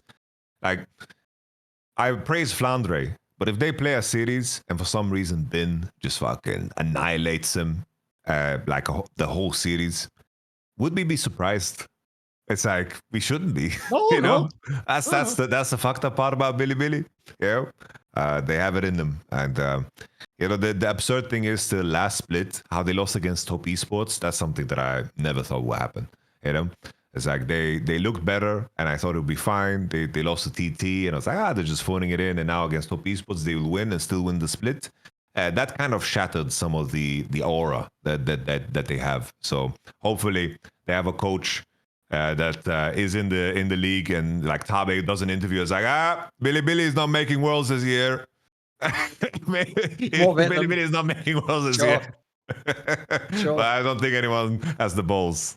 Also, I'll throw this out there. Even though it did happen to them last split, I also think when you are players like Knight and Bin who've been in 1 million LPL semi-finals and finals, you almost feel like probably those G2 players did before this split, by the way, you also feel like, but I can fuck around in the regular split and still get it together in the playoffs. Like, same thing I just said, like, look, they don't want to see me in the playoffs. Like, that's when I'll get it together. But that can also be copium for playing badly. And then you can tell yourself, like, I'm just doing the canyon. I'm just like fucking around in the regular split, but I'm going to get it together. It's like, the problem is when you don't, as you didn't last split, when you don't then get it together in the playoffs, then that doesn't work anymore. I always used to say this back in the day, and I was so right, by the way. I was proven so right at the time. When they had the G2 super team and they could never lose in the LEC, I always said, my prediction is this. We all laugh now and make it cool that Wonder says he doesn't play League much because they're winning anyway. But I said the second they stop winning, that will become the number one complaint of fans. Every fan, when they lose, will just be like, why doesn't he play the game more? He's playing what? And was I right on that, or was I fucking right on that? Like, it literally became like the whole topic. If people don't know, it's why there was that whole thing that actually turned a bit sinister, which is when they had the Reckless lineup, they were like forcing him to play a solo queue, and that was actually tanking his game even more, because it turns out he's just not the sort of dude that you can like make sit down and do hours of homework. That actually makes him less motivated. So no, I know what you mean. It's so easy to have that copium for now. But the problem is though, Yamato, unlike G2, they actually haven't quite burned all that credit yet. Like I said, I still think there's a world where they just turn, in like 3 weeks or something from now, they just suddenly go, oh, what's that? Regular season, don't give a fuck about that. Boom, and I'm playing 10 out of 10 League of Legends, and you can't beat me in lane or in the team fight. Good luck. And then the worst thing about that is, after that series, when you see them dominate, it's going to look obvious they should have won. And the whole time you're going to be, wait a minute, why was I thinking anyone's legend would be the best? Yeah, it's not going to make any sense, is it? That's also why, though, to be fair, this is one of the reasons I've always complained about league format. That's why I'm not as big a fan of league formats. Because when you're going on like the record in the league, you're talking about things now like 6 weeks ago, or like a patch ago, or when players hadn't changed rosters in the league, etc. So some of that's actually quite outdated information at this point in time. Like I can tell you in Counter-Strike, mate, if I'm talking about, like, there's a LAN right now, a PGL going on. No one's talking about some LAN 3 LANs ago, but that's only 2 months ago. But in league, that, because of the league format, that still seems present, seems relevant in your brain, whereas maybe it isn't as relevant now. Anyway, that's enough of the LPL spring. Let's talk about some LCK to round out the show. But since it's spring, you know what spring is, mate? It's when the fresh season, things are new, growth, you can make changes, life's out there, life happens. So HelloFresh is going to be the sponsor of this wonderful episode. And if you don't know, HelloFresh is obviously the people who give you all the meal kit to make the food yourself. And by the way, they have the key thing with this service, in my opinion, is how many different recipes they have. They have so many different types. They have pasta primavera, chicken Dijon, pecan trusted trout. They have over 100 seasonal snacks, sides, treats. And the reason why I actually think this sort of service is great is actually exactly the fact that you get so much variety in there. And if you go online, by the way, I can tell you, you can check what the upcoming menus are. You can set how often it comes, etc. If you're really loving this one, you can get into that one. If you want to take a little bit of time off, you can scale back a little bit. One of the best things is actually the recipe angle, because as we've talked about in past episodes, if you're doing meal prep stuff, especially if you're a gamer or a nerd guy like we are, we tend to do it in the most stupid way ever, which is we just make the same meal 8 times, put it all in containers, put it in a fridge. And that seems like a great idea when it's fresh and you're eating the first one. That becomes suffering when you're eating the 6th of 8th and you've got 2 to go. It's different when you actually have these menus, because one of the things I actually enjoy personally is I've actually learned, I'm when it comes to food, mate, I'm not trusting of other people. I'm really skeptical.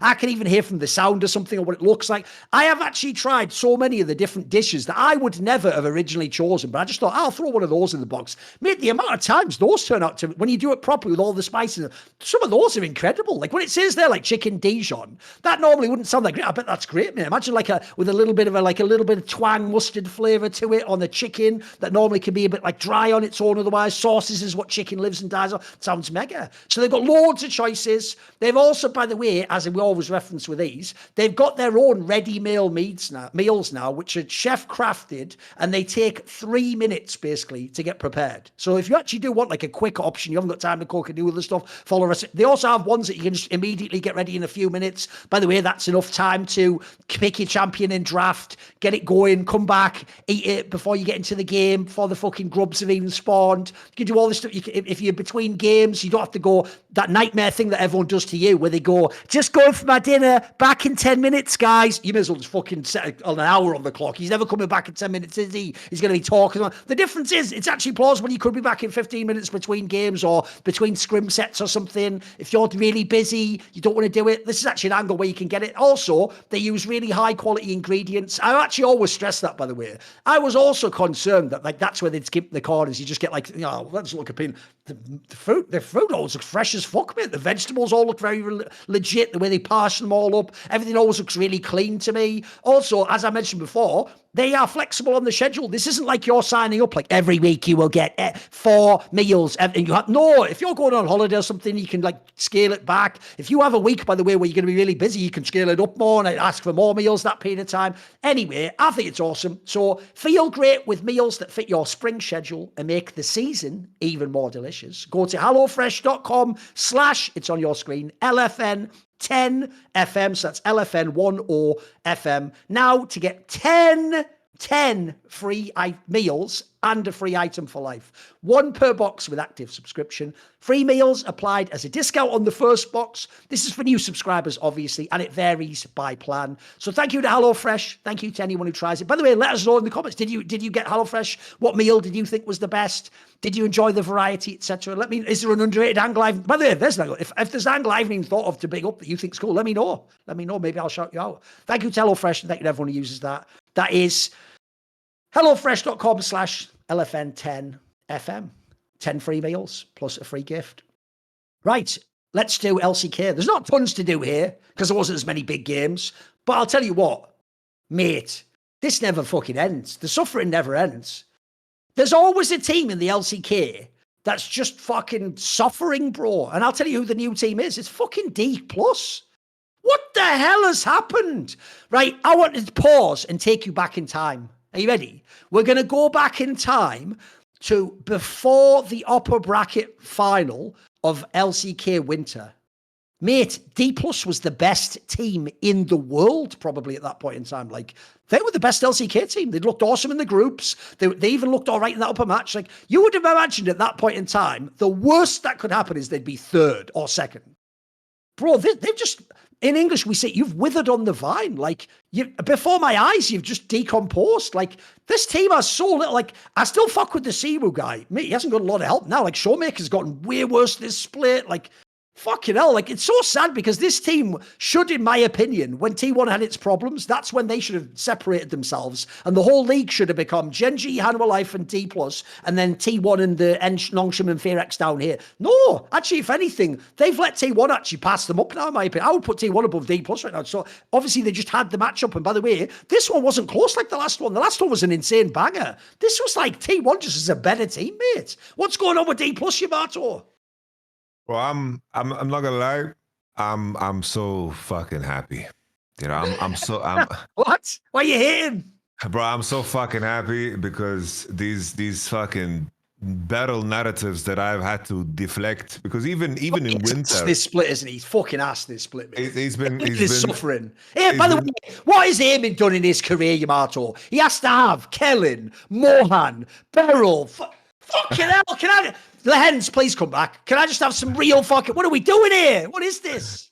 Oh, it's so, because it's always the same thing. You know, it's like the people that love Barrow are the people that only want to watch Worlds. And you have to, like, okay, on occasion, you know, the world's watchers come in. I also can't tell you, Yamato. You told me what you think. I also can't tell if they actually... I can't tell if they're being serious, if they're trolling when they say they think he's good. You know what I mean? Sometimes I feel like they're trolling, like, haha, 3 times in the final. I can't tell if they're, like, being demons fucking with me, or if they actually really believe this guy's world class. What do you think? No, I know this. Like, I can see those viewers from miles away, you know? Because those viewers are the guys that only watch Worlds. Okay. And then on occasion, they tune in to watch. And then they see, oh, Beryl, this guy. Ooh, this guy. Ooh, this is my boy Beryl. It's like, oh, Damwon was so bad last split. And now he came in, and now they have Macro. Beryl's doing all of that. Yeah. He's going 0-7. That was the narrative. That was the narrative, Who cares, man? Who cares? It's Beryl. Beryl is just twisting and turning them. And, you know, he's inting, but it's Beryl. He wins Worlds. You just need to get him there. That's like, for me, it's like even last split. I was concerned because of many games of Beryl. It's like, 0-6 casually. It's like DPlus is completely stomping, but he's just getting caught left and right, getting away with it. Very, and he has some mad picks as well, bro. This guy just fucking cooks in the draft. He just overcooks half the time, doesn't he? Some crazy picks too, mate. He does like these MKoi-esque like mistakes from this year, but like even on a whole nother extreme. I think the key thing for me is like in terms of what has gotten so much worse is like Beryl for me has played the same. Showmaker no longer has that draft edge because in winter the meta was very, very much in the air. There was not much stability around people, what people were picking, and Showmaker being able to go a little bit deeper. I feel like he's currently where he operates best is when he gets to play the tier 2 champs. But now mid lane is like, oh, you play Talia, you play Azir, you play Yone. Sure, Showmaker can have a fine, a fine Talia, but playing Yone and Azir is never something we associated Showmaker with. And when he doesn't have that level of creativity, the truth of him just being worse, it just comes to light. I don't think Showmaker has played well this split. And we could see that also last year in the context of all the issues that a player like Faker faced in the AD carry meta. Showmaker faced those same exact issues. He didn't deal with that meta well at all. He was heavily underperforming. And to this day, I think it's crazy that DPlus even made it to the World Championship because they just beat a very, very weak T1 in the gauntlet for some reason. I was so certain that it was KT probably the and worst T1 match T1 played all year, mate. It was crazy, wasn't it? Yeah. It was like I was so certain KT and T1 are the teams that are going to make it because I still think KT would have been better at that Worlds if they went. I think so. Yeah. And in the end, it's like DPlus now. I think another layer that is tough for them is that in terms of what the jungle role has become, because in winter, Lucid was playing all these carry junglers. He was completely popping off. Like he was playing the Nidalee, the Lilia, and he was completely just 1v9 in games and just any type of lead that he got, he would just balloon that out of proportion and like win games out completely. And now the meta shifted. Like he has to play like Sejuani in some games, Vi in some games, and I don't think that's his like biggest strength. It's like he's also like playing Wukong and so forth. I think the context of DPlus now is that they really flourished in that opening meta, which was super good for them because Lucy got to play carries and Showmaker got to make it weird. And now the main issue is that their support and mid, which are just two important roles, especially in LCK. Because the main thing for Battle is, right, if we talk about the supports now in the LCK, Lehens is performing out of his mind. Even Kellen on BFX is performing really fucking good. He's having like a massive resurgence, really, really doing well. Like I'm really liking what I'm seeing from that side. So Battle's flaws are very, very exposed. Because in the past, we would only talk really about two supports, sometimes three, when Lehens was on a top team. But now I feel like the support pool has expanded, and we actually have like names that are making the role very, very impactful beyond the usual suspects. And I think this is just the biggest issue for DPlus. It's like that series they lost against, I believe, I'm trying to remember that game 3 they lost. Was it against Nongshim that they lost? Was that? I mean, they've lost all the last few series. They lost to KT. That was 2-gamer though. Genji, they lost to everyone recently, mate. That's the joke. They're just maybe the Nongshim series everything. Could be maybe the Nongshim series. There was a 3. They just got stomped in the last game. Gideon was playing Lilia, I believe, if I remember correctly. I just DPlus to me, like the matchup that is hyped for them is, will they beat BFX? Because BFX could potentially beat them. I see T1 as clearly ahead of them. I think Nongshim is ahead of them. And now it's like the question is BFX ahead of them? And is there a world where DPlus doesn't make playoffs? That's like the conversation that we could be having. BFX is doing well and they're doing better and better. And there is a world where this team could maybe skip past them. Like DPlus is holding on now to the wins that they got earlier on in the season. And I'm just curious if that's enough. Because now I'm looking at the standings. They are 5-7. KT Rolls is 5-7 and then FearX is 5-7 too. And that's where it can get a little bit interesting, for sure. Here's where I actually have to introduce sort of an LPL moment to the LCK. Because, bro, what the fuck was that Nongshim Freaks series? If people don't know, Freaks is actually terrible. Like, they actually are one of the worst LCK series. The joke is they barely even had a chance to win games this year. Meanwhile, Nongshim, for real, like who said it last episode, they actually deserved themselves to be put as like the third best team or third or fourth best team. Like, they're right up there. Like, they've actually shown some real progress this split. This series, like, mate, the last game, they just got shit stomped. Like, what even was that? And by the way, I still don't believe Freaks is good. So where do we go with this one? Is this just a random loss and we put it out of mind? Did you see any like warning signs for Nongshim there? What are we saying? Yeah, I don't know. It's like, especially that game 3, I'm just looking at how Nongshim draft. It just seems like somewhere along the line they got lazy. You know, it just seems like blatant disrespect almost towards DNF, which you can easily fall for, because DNF was like in the conversation, maybe being one of the worst teams in all like major regions, excluding LCP, because I don't watch it. Like they were in that conversation. Before this series, they had won 4 games in the entire split, Yamato. 4 individual games. Like, this team fucking sucks. It just seems like you could win against this team, like you could just walk over them. Like, they would eventually grant you the win. It's like you just had to keep knocking on that door, and then eventually they would open. It's like, welcome to my humble abode. Make yourself at home, and you just piss on the couch, and they're still sitting there smiling. You know, oh, thank you for being here. And it was just disastrous on so many levels. But this, I think it's a mix of both. I think Nongshim disrespectful, and actually DNF putting together some drafts that made sense. Like, I like the Annie angle together with the Nocturne, the Zyra Khan. I'm not a big fan of like Jinx, Lulu, Jace putting together. Like, do you think you're prime fucking Genji playing the draft like this? Like, come on, man, you're fucking Nongshim. You know, hold on to what you know, hold on to what you play, and don't fucking be all over the place. One thing I'll give credit to Kingen is this, Yamato.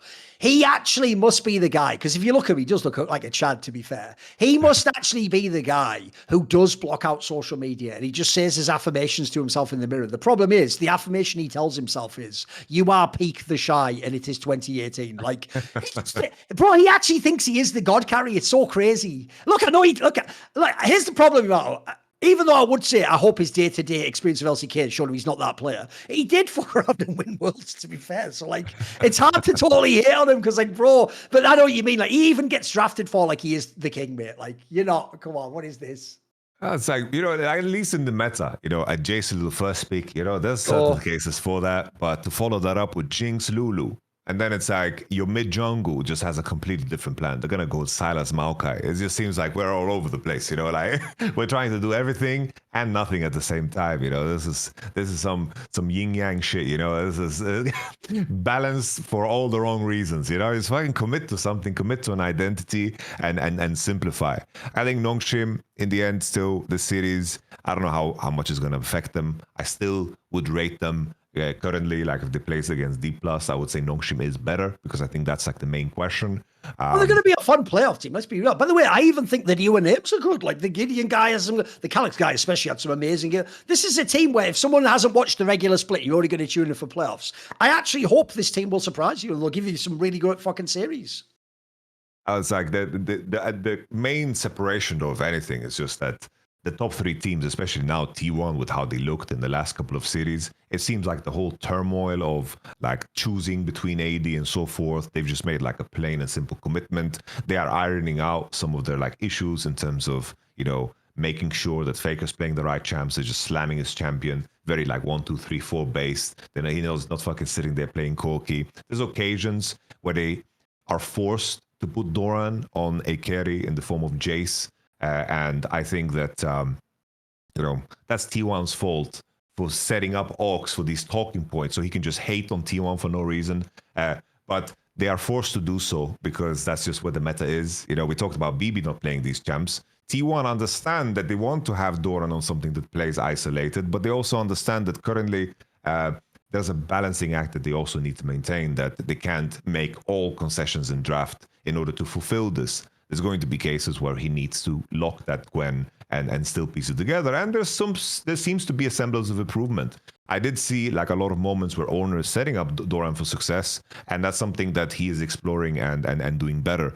But Spirit Blossom, you know, bot lane, very streamlined in terms of how much impact they can have. And Korea and Gumayushi, Gumayusi in particular, because I do think Korea has been good overall. Gumayusi is looking better and better in this series, and we see now globally a raised prio on Lucian, which I think is also a massive benefit to him, because we saw, for example, Leaf popping off on Lucian today, and Lucian being locked as a champ. And on top of that, Gumayusi actually added Misfortune to his pool, has given them a lot more breathing room in draft, because before he didn't play MF, the Lucian came a little bit too early in the drafts. Now there seems to be enough champions to give him breathing room, because we still see Kaiser Nico. Like, that's something that they will be missing out on. But I do think the issue of him not playing particular champs is slowly like fading away with the addition of the ones that I mentioned. So T1, in terms of how playoffs are going to mount up, it's like we have the top 2 teams who are going to be playing like the upper bracket final.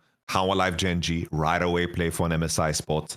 And then we're going to have like the gauntlet run in the other side of the bracket. That's going to be fucking cool as fuck to see, where 6 and 5 play first.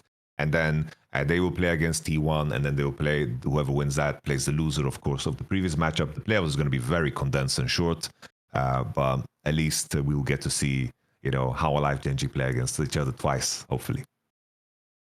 I think we just do, like I said, there's not actually as much on LCK because there wasn't really the big hype matchups yet. And there's still actually, it's one of the few leagues that's actually further enough from the playoffs still. So let's do a little break and do some viewer questions, then wrap. Let's do it. I'll be back in 5 minutes. Right, it's going to be the viewer questions. We're not going to do a massive one because sometimes we've done up to like an hour on these ones and it's already a long episode anyway, because that's just the nature of how we're doing the show. So if you don't know, the viewers in question are people who are subscribed to the Last Free Nation Discord. If you're subscribed there, you can ask questions for this show, Summoning Insight. You can ask for the Four Horsemen, our industry talk show. You can also submit takes for League of Legends and CS for the Hot Take Point Made show. The one that I do in League is obviously with Zabatine and Keyray. Right, we will now take questions from that channel. And I will start with this question. Sassy says, a few episodes ago, oh, by the way, as a quick note, I notice it tends to be the same names that keep getting their questions and the other ones get missed out. Submit your question the second you see this episode if you want a question for next week. If you submit at the end, you're going to be at the back of the pile, just the way it goes. So the Sassy says, a few episodes ago, Yamato mentioned one of his recent discoveries on YouTube was the creator Emplemon, or Emplemon. EMP Lemon. EMP Lemon. Whatever. It's all written as one word, so what am I supposed to do that? EMP Lemon. He has to be one of my favorite creators currently, and I was wondering if Yamato has seen any of his other work besides the excellent video on Hungry Box. Oh, like there is one video that I really like. My favorite one that he's made is called The Art of the Choke, where basically he categorizes like the level of choke that you can have, and he draws like examples from sports that I would never watch, like baseball series, Super Bowl series, like just many examples of how like extreme levels of like throws in terms of like being ahead, whether it was like being ahead 3 matches and just needing to win one, and when you're a heavy favorite, and just like freak accidents that happen, and basically goes like, I believe there's like 10 layers of how hard you can potentially choke. And is it all sports chokes? Is that what you're talking about? It's all real much, stuff? Yeah. Right. So it's a brilliant video. That one is my favorite. Another one is like the story of how Coca-Cola as a brand destroyed Pepsi completely. Okay. The story, like the gist of it, is that it was a sales executive in Cuba who changed the recipe a bit, and that drove up sales heavily in Cuba, I believe, or Colombia, some country. And basically, they hired this man to be the head of Coke globally. And then they changed the recipe and they released new Coke, where basically they just changed the recipe a little bit. And people got so angry that they changed Coke, because Coke wasn't great in tradition in terms of how they did the marketing, in terms of like how they sent Coke to soldiers and so forth, and how it was like synonymous with Christmas and so forth. And the fact that they changed this made people really angry. But when people did taste tests, they couldn't decipher if it was new Coke or old Coke. No one had any clue. But people were so angry that people started buying Pepsi. And for the longest time, they tried to convince the consumer that new Coke is better, that people enjoy it better. In the blind test, they enjoy it better. And in the end, they made the concession. Don't worry, America, we are bringing back old Coke. And that was such a big moment that it just annihilated Pepsi. Like that little 6-month stint where Coke was dealing with the pain of the new Coke and everyone hating on them, then bringing back the product that everybody missed when in reality was there all along, made everyone shift the mind, and Pepsi never caught up ever again. And he breaks down the whole story of that. It's like insane. I actually did know that story. Basically, that's an example of why I always say fans have no clue what they want. They think they do. They go, give me what I want. The joke is, what I need to do actually is I have to read your mind better than you and give what you really want, not what you say you want. It's why I always tell people, I'll use Counter-Strike, but by the way, this applies to League just as well. I always say in Counter-Strike, most people who do on-camera work are actually stupidly believing the lie of vocal fans who are posers. Do you know the word poser in English, Yamato? Yeah. Where you pretend to be something like the obvious example is like, you know, the student who's a bit smart. So they like wear a beret and they pretend, oh, I'm into like French philosophy. It's like, are you really though? You're more just doing that to get girls and to be your weird personality, right? The problem is in Counter-Strike especially, every vocal fan says they want hardcore tactical analysis that's super deep and dry. Mate, if you make that content, nobody will ever click or watch it. I can tell you now. Meanwhile, they'll say it out loud. They hate shit like my content where it's all drama and big opinions and being like boisterous, and that's the most popular content on the internet, mate. I mean, I've told this story before. When I do talk shows where I bring on Richard Lewis as a guest, those are the most viewed episodes. He's never even close to a pro. He's not even vaguely doing tactical analysis. So people just, what they say they want is very different from what their actions show they want. It's why there's a famous saying that says something like, actions reveal like hidden preferences or something like that. Like it actually shows you what people, the actions are more important than words. Spoiler. Right, let's go on. This is an interesting question. It says, Spookin, have you ever had any strange sober experiences? So not on drugs we're talking about here. Have you ever had any strange sober experiences that you cannot explain rationally? I'll give you one while you're thinking. Right, so I've got two angles on this. So one is I actually have had many times in my life where I actually felt like I was like mildly psychic. Like I am someone where for real, I'm not joking. I can pretty much, this is so mad, I don't give a shit. I don't give a shit. Like I actually know who's calling me on the phone almost every time. Like when the phone rings, if I paused without looking and said, oh, I think that's similar, it'll be similar. Like the amount of time, like I probably have like a 75% correlation on that. Even though, by the way, that's not going to be what every dickhead's now going to tell me in the chat. Well, that's just because Semler's the one who no, I'm talking if I can talk to Semler in a month or you know, like somehow I have just a thing where whatever here's the thing, I don't consciously do it, Yamato. What happens is my brain just goes, I think that'll be this person. The amount of times is nuts on that one, but I've got a better one for you. I once had an experience where I went to work and do an event. This is in the end of CS 1.6. It was like 2010 or 2011 or something. I went to the ESL offices in Cologne, the one that they had the EU LCS in for the first couple of years. And I went there to do a Counter-Strike event. And it was one where we were doing remote commentary of an event in China. But me and Joe Miller were like in Cologne doing it at like 2 a.m. or whatever. And when we were at this place, because the matches were all at 2 a.m, we would, during the day, we would just go into the ESL offices and play on the PCs and just play Quake, Duels, or Counter-Strike, or I think even StarCraft 2 would just come out at the time. Play games like that, just fun games where basically you just wasted your time waiting until the end of the day.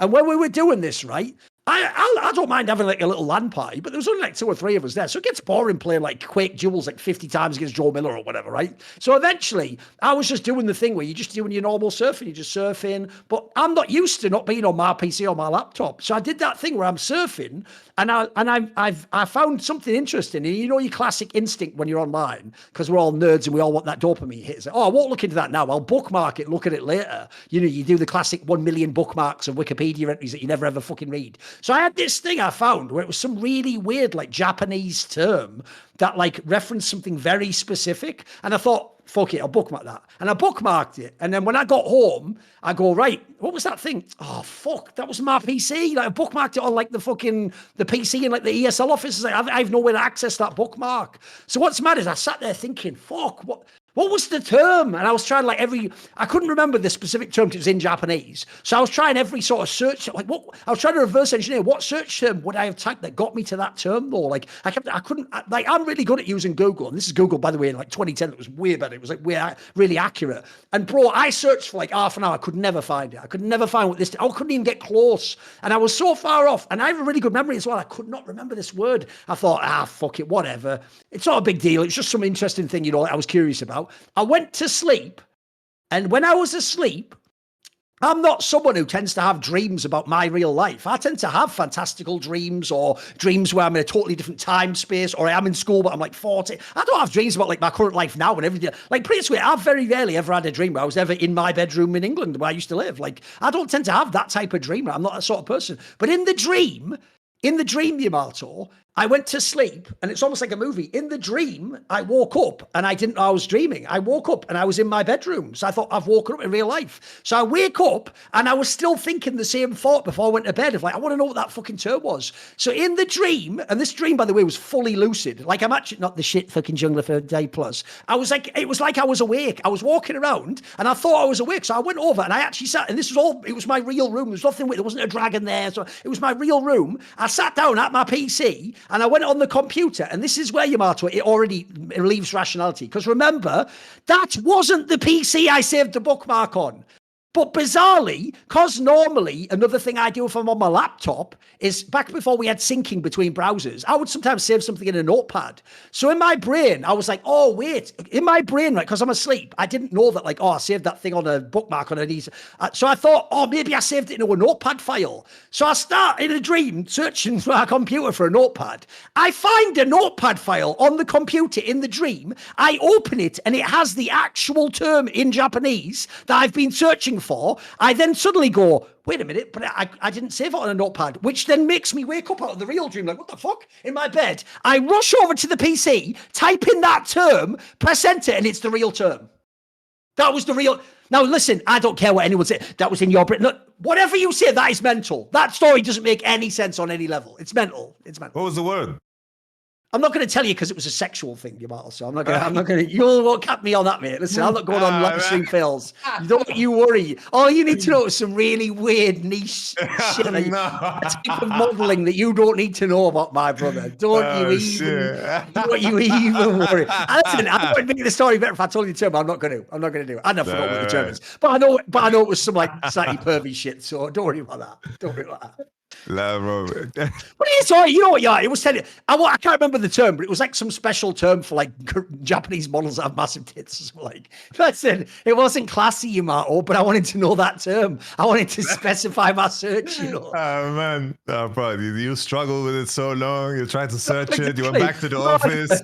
Your mind was in full gear still when you were asleep. Listen. This was the Goonin days. You have to understand. It's different now. That was 10 years, 15 years ago. It's all good. It's all good. No, bro. On my end, and I don't know. The only the only thing I can connect to this really is like I've tried to push the limits of how long I can like meditate and like to see where my mind goes. How long have you managed? I have meditated for like 1.5 hours, 2 hours. That is incredible. Like for real, to do even 10 minutes is hard. 10 minutes feels like an hour, doesn't it, when you're doing it? It was. But it gets so weird. It gets so weird. Like did you have any visions or something, or some sort of experience? I remember the specific one where I really pushed myself because it started to freak me out. Is that I could watch myself meditate. Oh, you were like external to your body or something. So I saw myself meditate, and that freaked me out. Okay. That really freaked me out because it went past the point where I don't know. The way I would describe it is it's like you find a sort of inner peace, and you find yourself in the challenge of like not really challenging your thoughts, but coming back to center if thoughts come, and eventually you win. That's how I would describe it. Eventually you win, and when you win, it gets weird. And I've only had that experience twice, and I don't know how to describe it, but it seems very surreal. It's so surreal the main memory I have is that I could perceive myself doing something where I was so aware of the balance that I had achieved that I could see the balance I had achieved. It is very, very strange. And the only way I think there's any semblance of like relatability is if you try to push yourself to do something similar. And the second one that I thought of was, it's like growing up, right? It's like my father, Muslim background, like I grew up Muslim, right? And I went to the mosque and it's like there's the Friday prayer, right? And there is something very, very surreal about like a group, like you have like 400 people in the same room in prayer and everyone in sync in the same thing. It feels like there's some power in the air that is like indescribable unless you go through it. I imagine it's similar for any like major religion where there's like a prayer or a collective prayer. It's like there's a certain energy in the room that seems very like godly almost in terms of like how together you are like in tune with the same thing. Like that also just seems outside of earth in a way. And I can understand why in history like religion makes sense, you know, because moments like that in terms of how collected you are in one thing, it's extremely powerful, extremely powerful. I'm going to skip forwards and ask one for someone I don't think we've taken one from before. So someone called Jay says, Thorin, seeing you asking, I think you mean seeing you were asking for Bo and Niski to play together, would you support the cursed monkey paw of Bo ADC and Niski support? By the way, that's actually a good question. That's fire, because you follow the thread and you're right, that's the current roles they should play. You know what's mad? Sad, even though that's one way it feels like I should say yes, the answer to that one's no, because here's the problem. The reason why I need them to be the original roles of jungle and mid is because if it actually worked, that could have fixed both the players, I felt like. You know what I mean? Like, I do feel like Niski never was like the true super carry out of mid that he needed to be, but if he'd have had this like killer jungler with insane hands, he could have won a lot of games. And I actually think, aside from Doinby himself, Niski's about the only person left that like as a last chance for Bo as a jungler, I would have thrown in there, you know? So I know what you mean. The real problem with that one is the Niski on support one just doesn't really work, does it? Like Niski as a mid laner was much better. So I do like the question though. I like the question. I fuck with it. I do. It's a good one. It's bro. If anything, Bo's whole career is a cursed monkey paw. It's like he's begging there, you know, and he's like, please let me sub in, let me play for FPX, and it's like, yeah, but it will come at a great cost. Everyone will know what you can be, but you'll never be that. Right. And it's just fucked. It's just fucked. Right, Jeez. Rage Caller says, in a world where so many of us are specialized, how do you value or keep up knowledge in the common handyman tasks like fixing stuff in the house or cars or gardening or farming? Are you someone who tries to do these things, Yamato? Yeah, I try. It's like, it's often it's like with issues that just appear. Like we are so blessed that we have access to the world's largest library. But there's an instructional video for anything.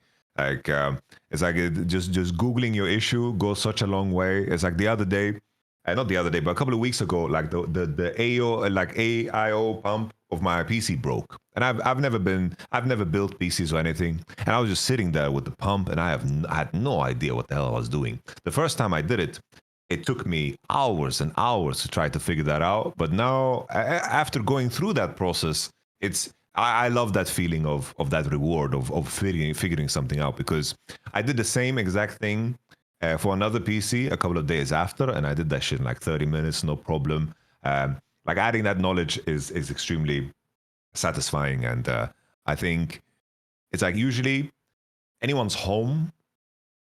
I think a part of owning a home and having a home is like the optimization process, you know? Like realizing where you can make it more your own and solving problems that maybe you didn't know you had. I feel like that's a part of owning a home. Because if I compare, for example, my fiance's parents' home, it's like extremely streamlined. Everything is so effective. It down to the garden, to how the home is, and in terms of the things that are there and how efficient it is. I feel like that's the dream, you know, and in terms of like building out what is your home base. So I try to diligently solve my own problems, but I also can say that my fiance's father is like extremely handy, so I could help with like anything that is major. For example, like I hung like this industry fucking mirror on the wall, and I would never like be able to do that shit on my own because of like how the dimensions work and in terms of how much weight and the screws and so forth, like that aspect. Sometimes I do get carried, so I'm lucky for sure. I don't know any of that shit. Essentially my life mission is to just be so excellent at what I do in my specific area that I have enough money to pay someone to do that. That's just all I do. So I am fucked if we ever go to a post-apocalyptic world, but it's all good. Luckily for me, in a post-apocalyptic world, I just also have the harshness where I'll just be the guy with the shotgun taking all the gold from everyone. So don't worry about it. We'll figure it out a different way. I'll just make you with the shotgun do it for me, Yamato. It's all good. So I'll be a benevolent dictator. Don't worry. Right. I want to know this question. The dog says, if Riot North America wasn't fucking dog shit, and he put capitalized fucking dog shit, do you think NA might have had some homestands in 2025 as cool as the ones LEC had this year? What do you think? Oh no. Bro, America is a logistical nightmare in terms of how it is. There's no localization. Like they had these events, right? But they were always tied to something else. It was like, oh, MLG. And then there's a Riot, and they are filling out an arena. Like I think the logistics of it would be very, very tricky. And especially now, I think now it would just be impossible. I think if TSM, for example, played their cards better when they could, and they were more rational in terms of their spending, and they had a clear vision, and they maybe put a lot more pressure on Riot earlier on to make something out of the league, maybe TSM could have been something, because the momentum they had was like the lead they had over everyone was incredible. They had the most popular players in North America in Bjergsen and Doublelift. They were the most popular like organization. They were winning, and their focus on winning and doing better at internationals was just so ill-informed. And then with the cash influx, they spent it very, very poorly. Those are just terrible mistakes. I wanted to ask you, Thorin, in regards to how Astralis was formed, was that Astralis roster tied to TSM in some way, or am I remembering wrong? No, what happened was they used to be the TSM CS team in 2015. But then what happened was, at the time, 2015 was the year when everything changed in Counter-Strike because of actually American League of Legends and Call of Duty orgs picking up teams. So like Team Liquid got a team, and Envious got a team, and fucking who else? I think it was the next year FaZe got a team. But anyway, these massive squads all came in from the CLG got a team. And basically they were the TSM team. But the problem was, over that year, almost every 3 months, because new teams were coming in and there was sticker money and all that shit, the salaries were going up for all the new teams too much. So what would happen was, like famously, this is where Fnatic quite cleverly actually just, even though they had players on contract, just agreed to renegotiate the contract themselves and increase the salary so that the players didn't just go elsewhere for more money, like go to FaZe Clan the next year or something. Because basically the salaries were going up so much that it got to the point where basically TSM didn't think it was worth keeping the CS team. They actually chose not to keep them, believe it or not. And what happened, because the problem is, I don't totally blame TSM though. At the time, you were going to go from like 5k a month salary to having to pay them like 15 or 20k a month. But because in CS, you travel all the time, CS players basically at the time used to refuse to do content. And if you think of how those orgs in League and Call of Duty made their money, it was all from content. It was all from like vlogs and meet. And so unfortunately, the players really were saying, pay us more money, but we won't give you anything in return. And they naively thought, the players, like, we're the number 2 in the game though, so isn't that enough? And it's like, sadly, that wasn't enough for the money back then. So basically they had a dispute where they didn't get what they wanted from the TSM org, and that's when they formed, the actual players did it, the players and their manager formed Astralis. Now sadly, the story then gets a lot less cool, which is, originally they formed it and they were all owners, they all had like, I don't know, 10% shares or whatever. The downside is, because they're fucking plebs, all pro players are plebs. I'm sorry, you star. I said it earlier, you're a pleb outside of the game, dickhead. Inside the game, you're the best. Outside the game, you're just a fucking 18-year-old who clicks the mouse really well. So because they didn't understand business, within the first 2 years of Astralis existing, Yamato, they all got fucking like, the stories where you hear that like, the island of Manhattan was bought from Indians for like some beads or something, because the Indian didn't understand the concept of like ownership of land. So he was like, lol, yeah, give me whatever. But then you were like, well, that's an official contract. Thank you. I bought the island of Manhattan now, lol. Like, that's what it was like. The org just came back to them all and offered them a little bit more salary, and they all gave loads of their shares back. So it was originally like a player-owned org, and then within a couple of years, the players had like, 2% or something like that, like fuck all, basically. So it very quickly just became another esports org, which is why now it's basically almost bust and it might even have to get sold. So no, sadly it wasn't really. By the way, to go back on topic, I do think it's possible we could have had an amazing live scene in League, but just with not this year. We're too many years gone. You'd have to actually get in a time machine, and here's what you need to change, Yamato. It's actually what I always thought should have been the number one angle of LCS, which is WWE. It should have always been about big personalities and giant like theatrical aspects. Because if you'd have ever made the LCS so it was these teams, think of these orgs, Yamato: TSM, Cloud9, Team Liquid, FaZe Clan, Optic, Envious, right? If you don't know, these are the biggest North American brands. Like, if you had 100 Thieves, maybe, but the thing is, I don't want them to be like, obviously Optic wasn't, but it was kind of whack, right? If these teams were all in on League and they activated like they did in games like Call of Duty and other ones, their fan bases were the huge ones. Like, if you go to Call of Duty, mate, and they have FaZe versus Optic, it's crazy. If Envy's there, if you go into other like, the point is, these people at one point did have that like fan cachet, and they had the people who would have turned. If you'd have had all these people and you'd have made them like shows and exciting, I think you could have had an amazing live scene. I've seen some incredible American crowds if you can get them in the building. The problem is, it's too many years gone. Like, they let League just literally wither up and die. Like, it's too late. You can't come in last second and change it. And now none of those teams would be involved. Like, that era's gone, sadly. That was in the 2010s pretty much. So I do think there was a world you could have done it. Right, we'll do one more question. No, we'll do two. Right, Big Boy says, which world championship had the most missed potential?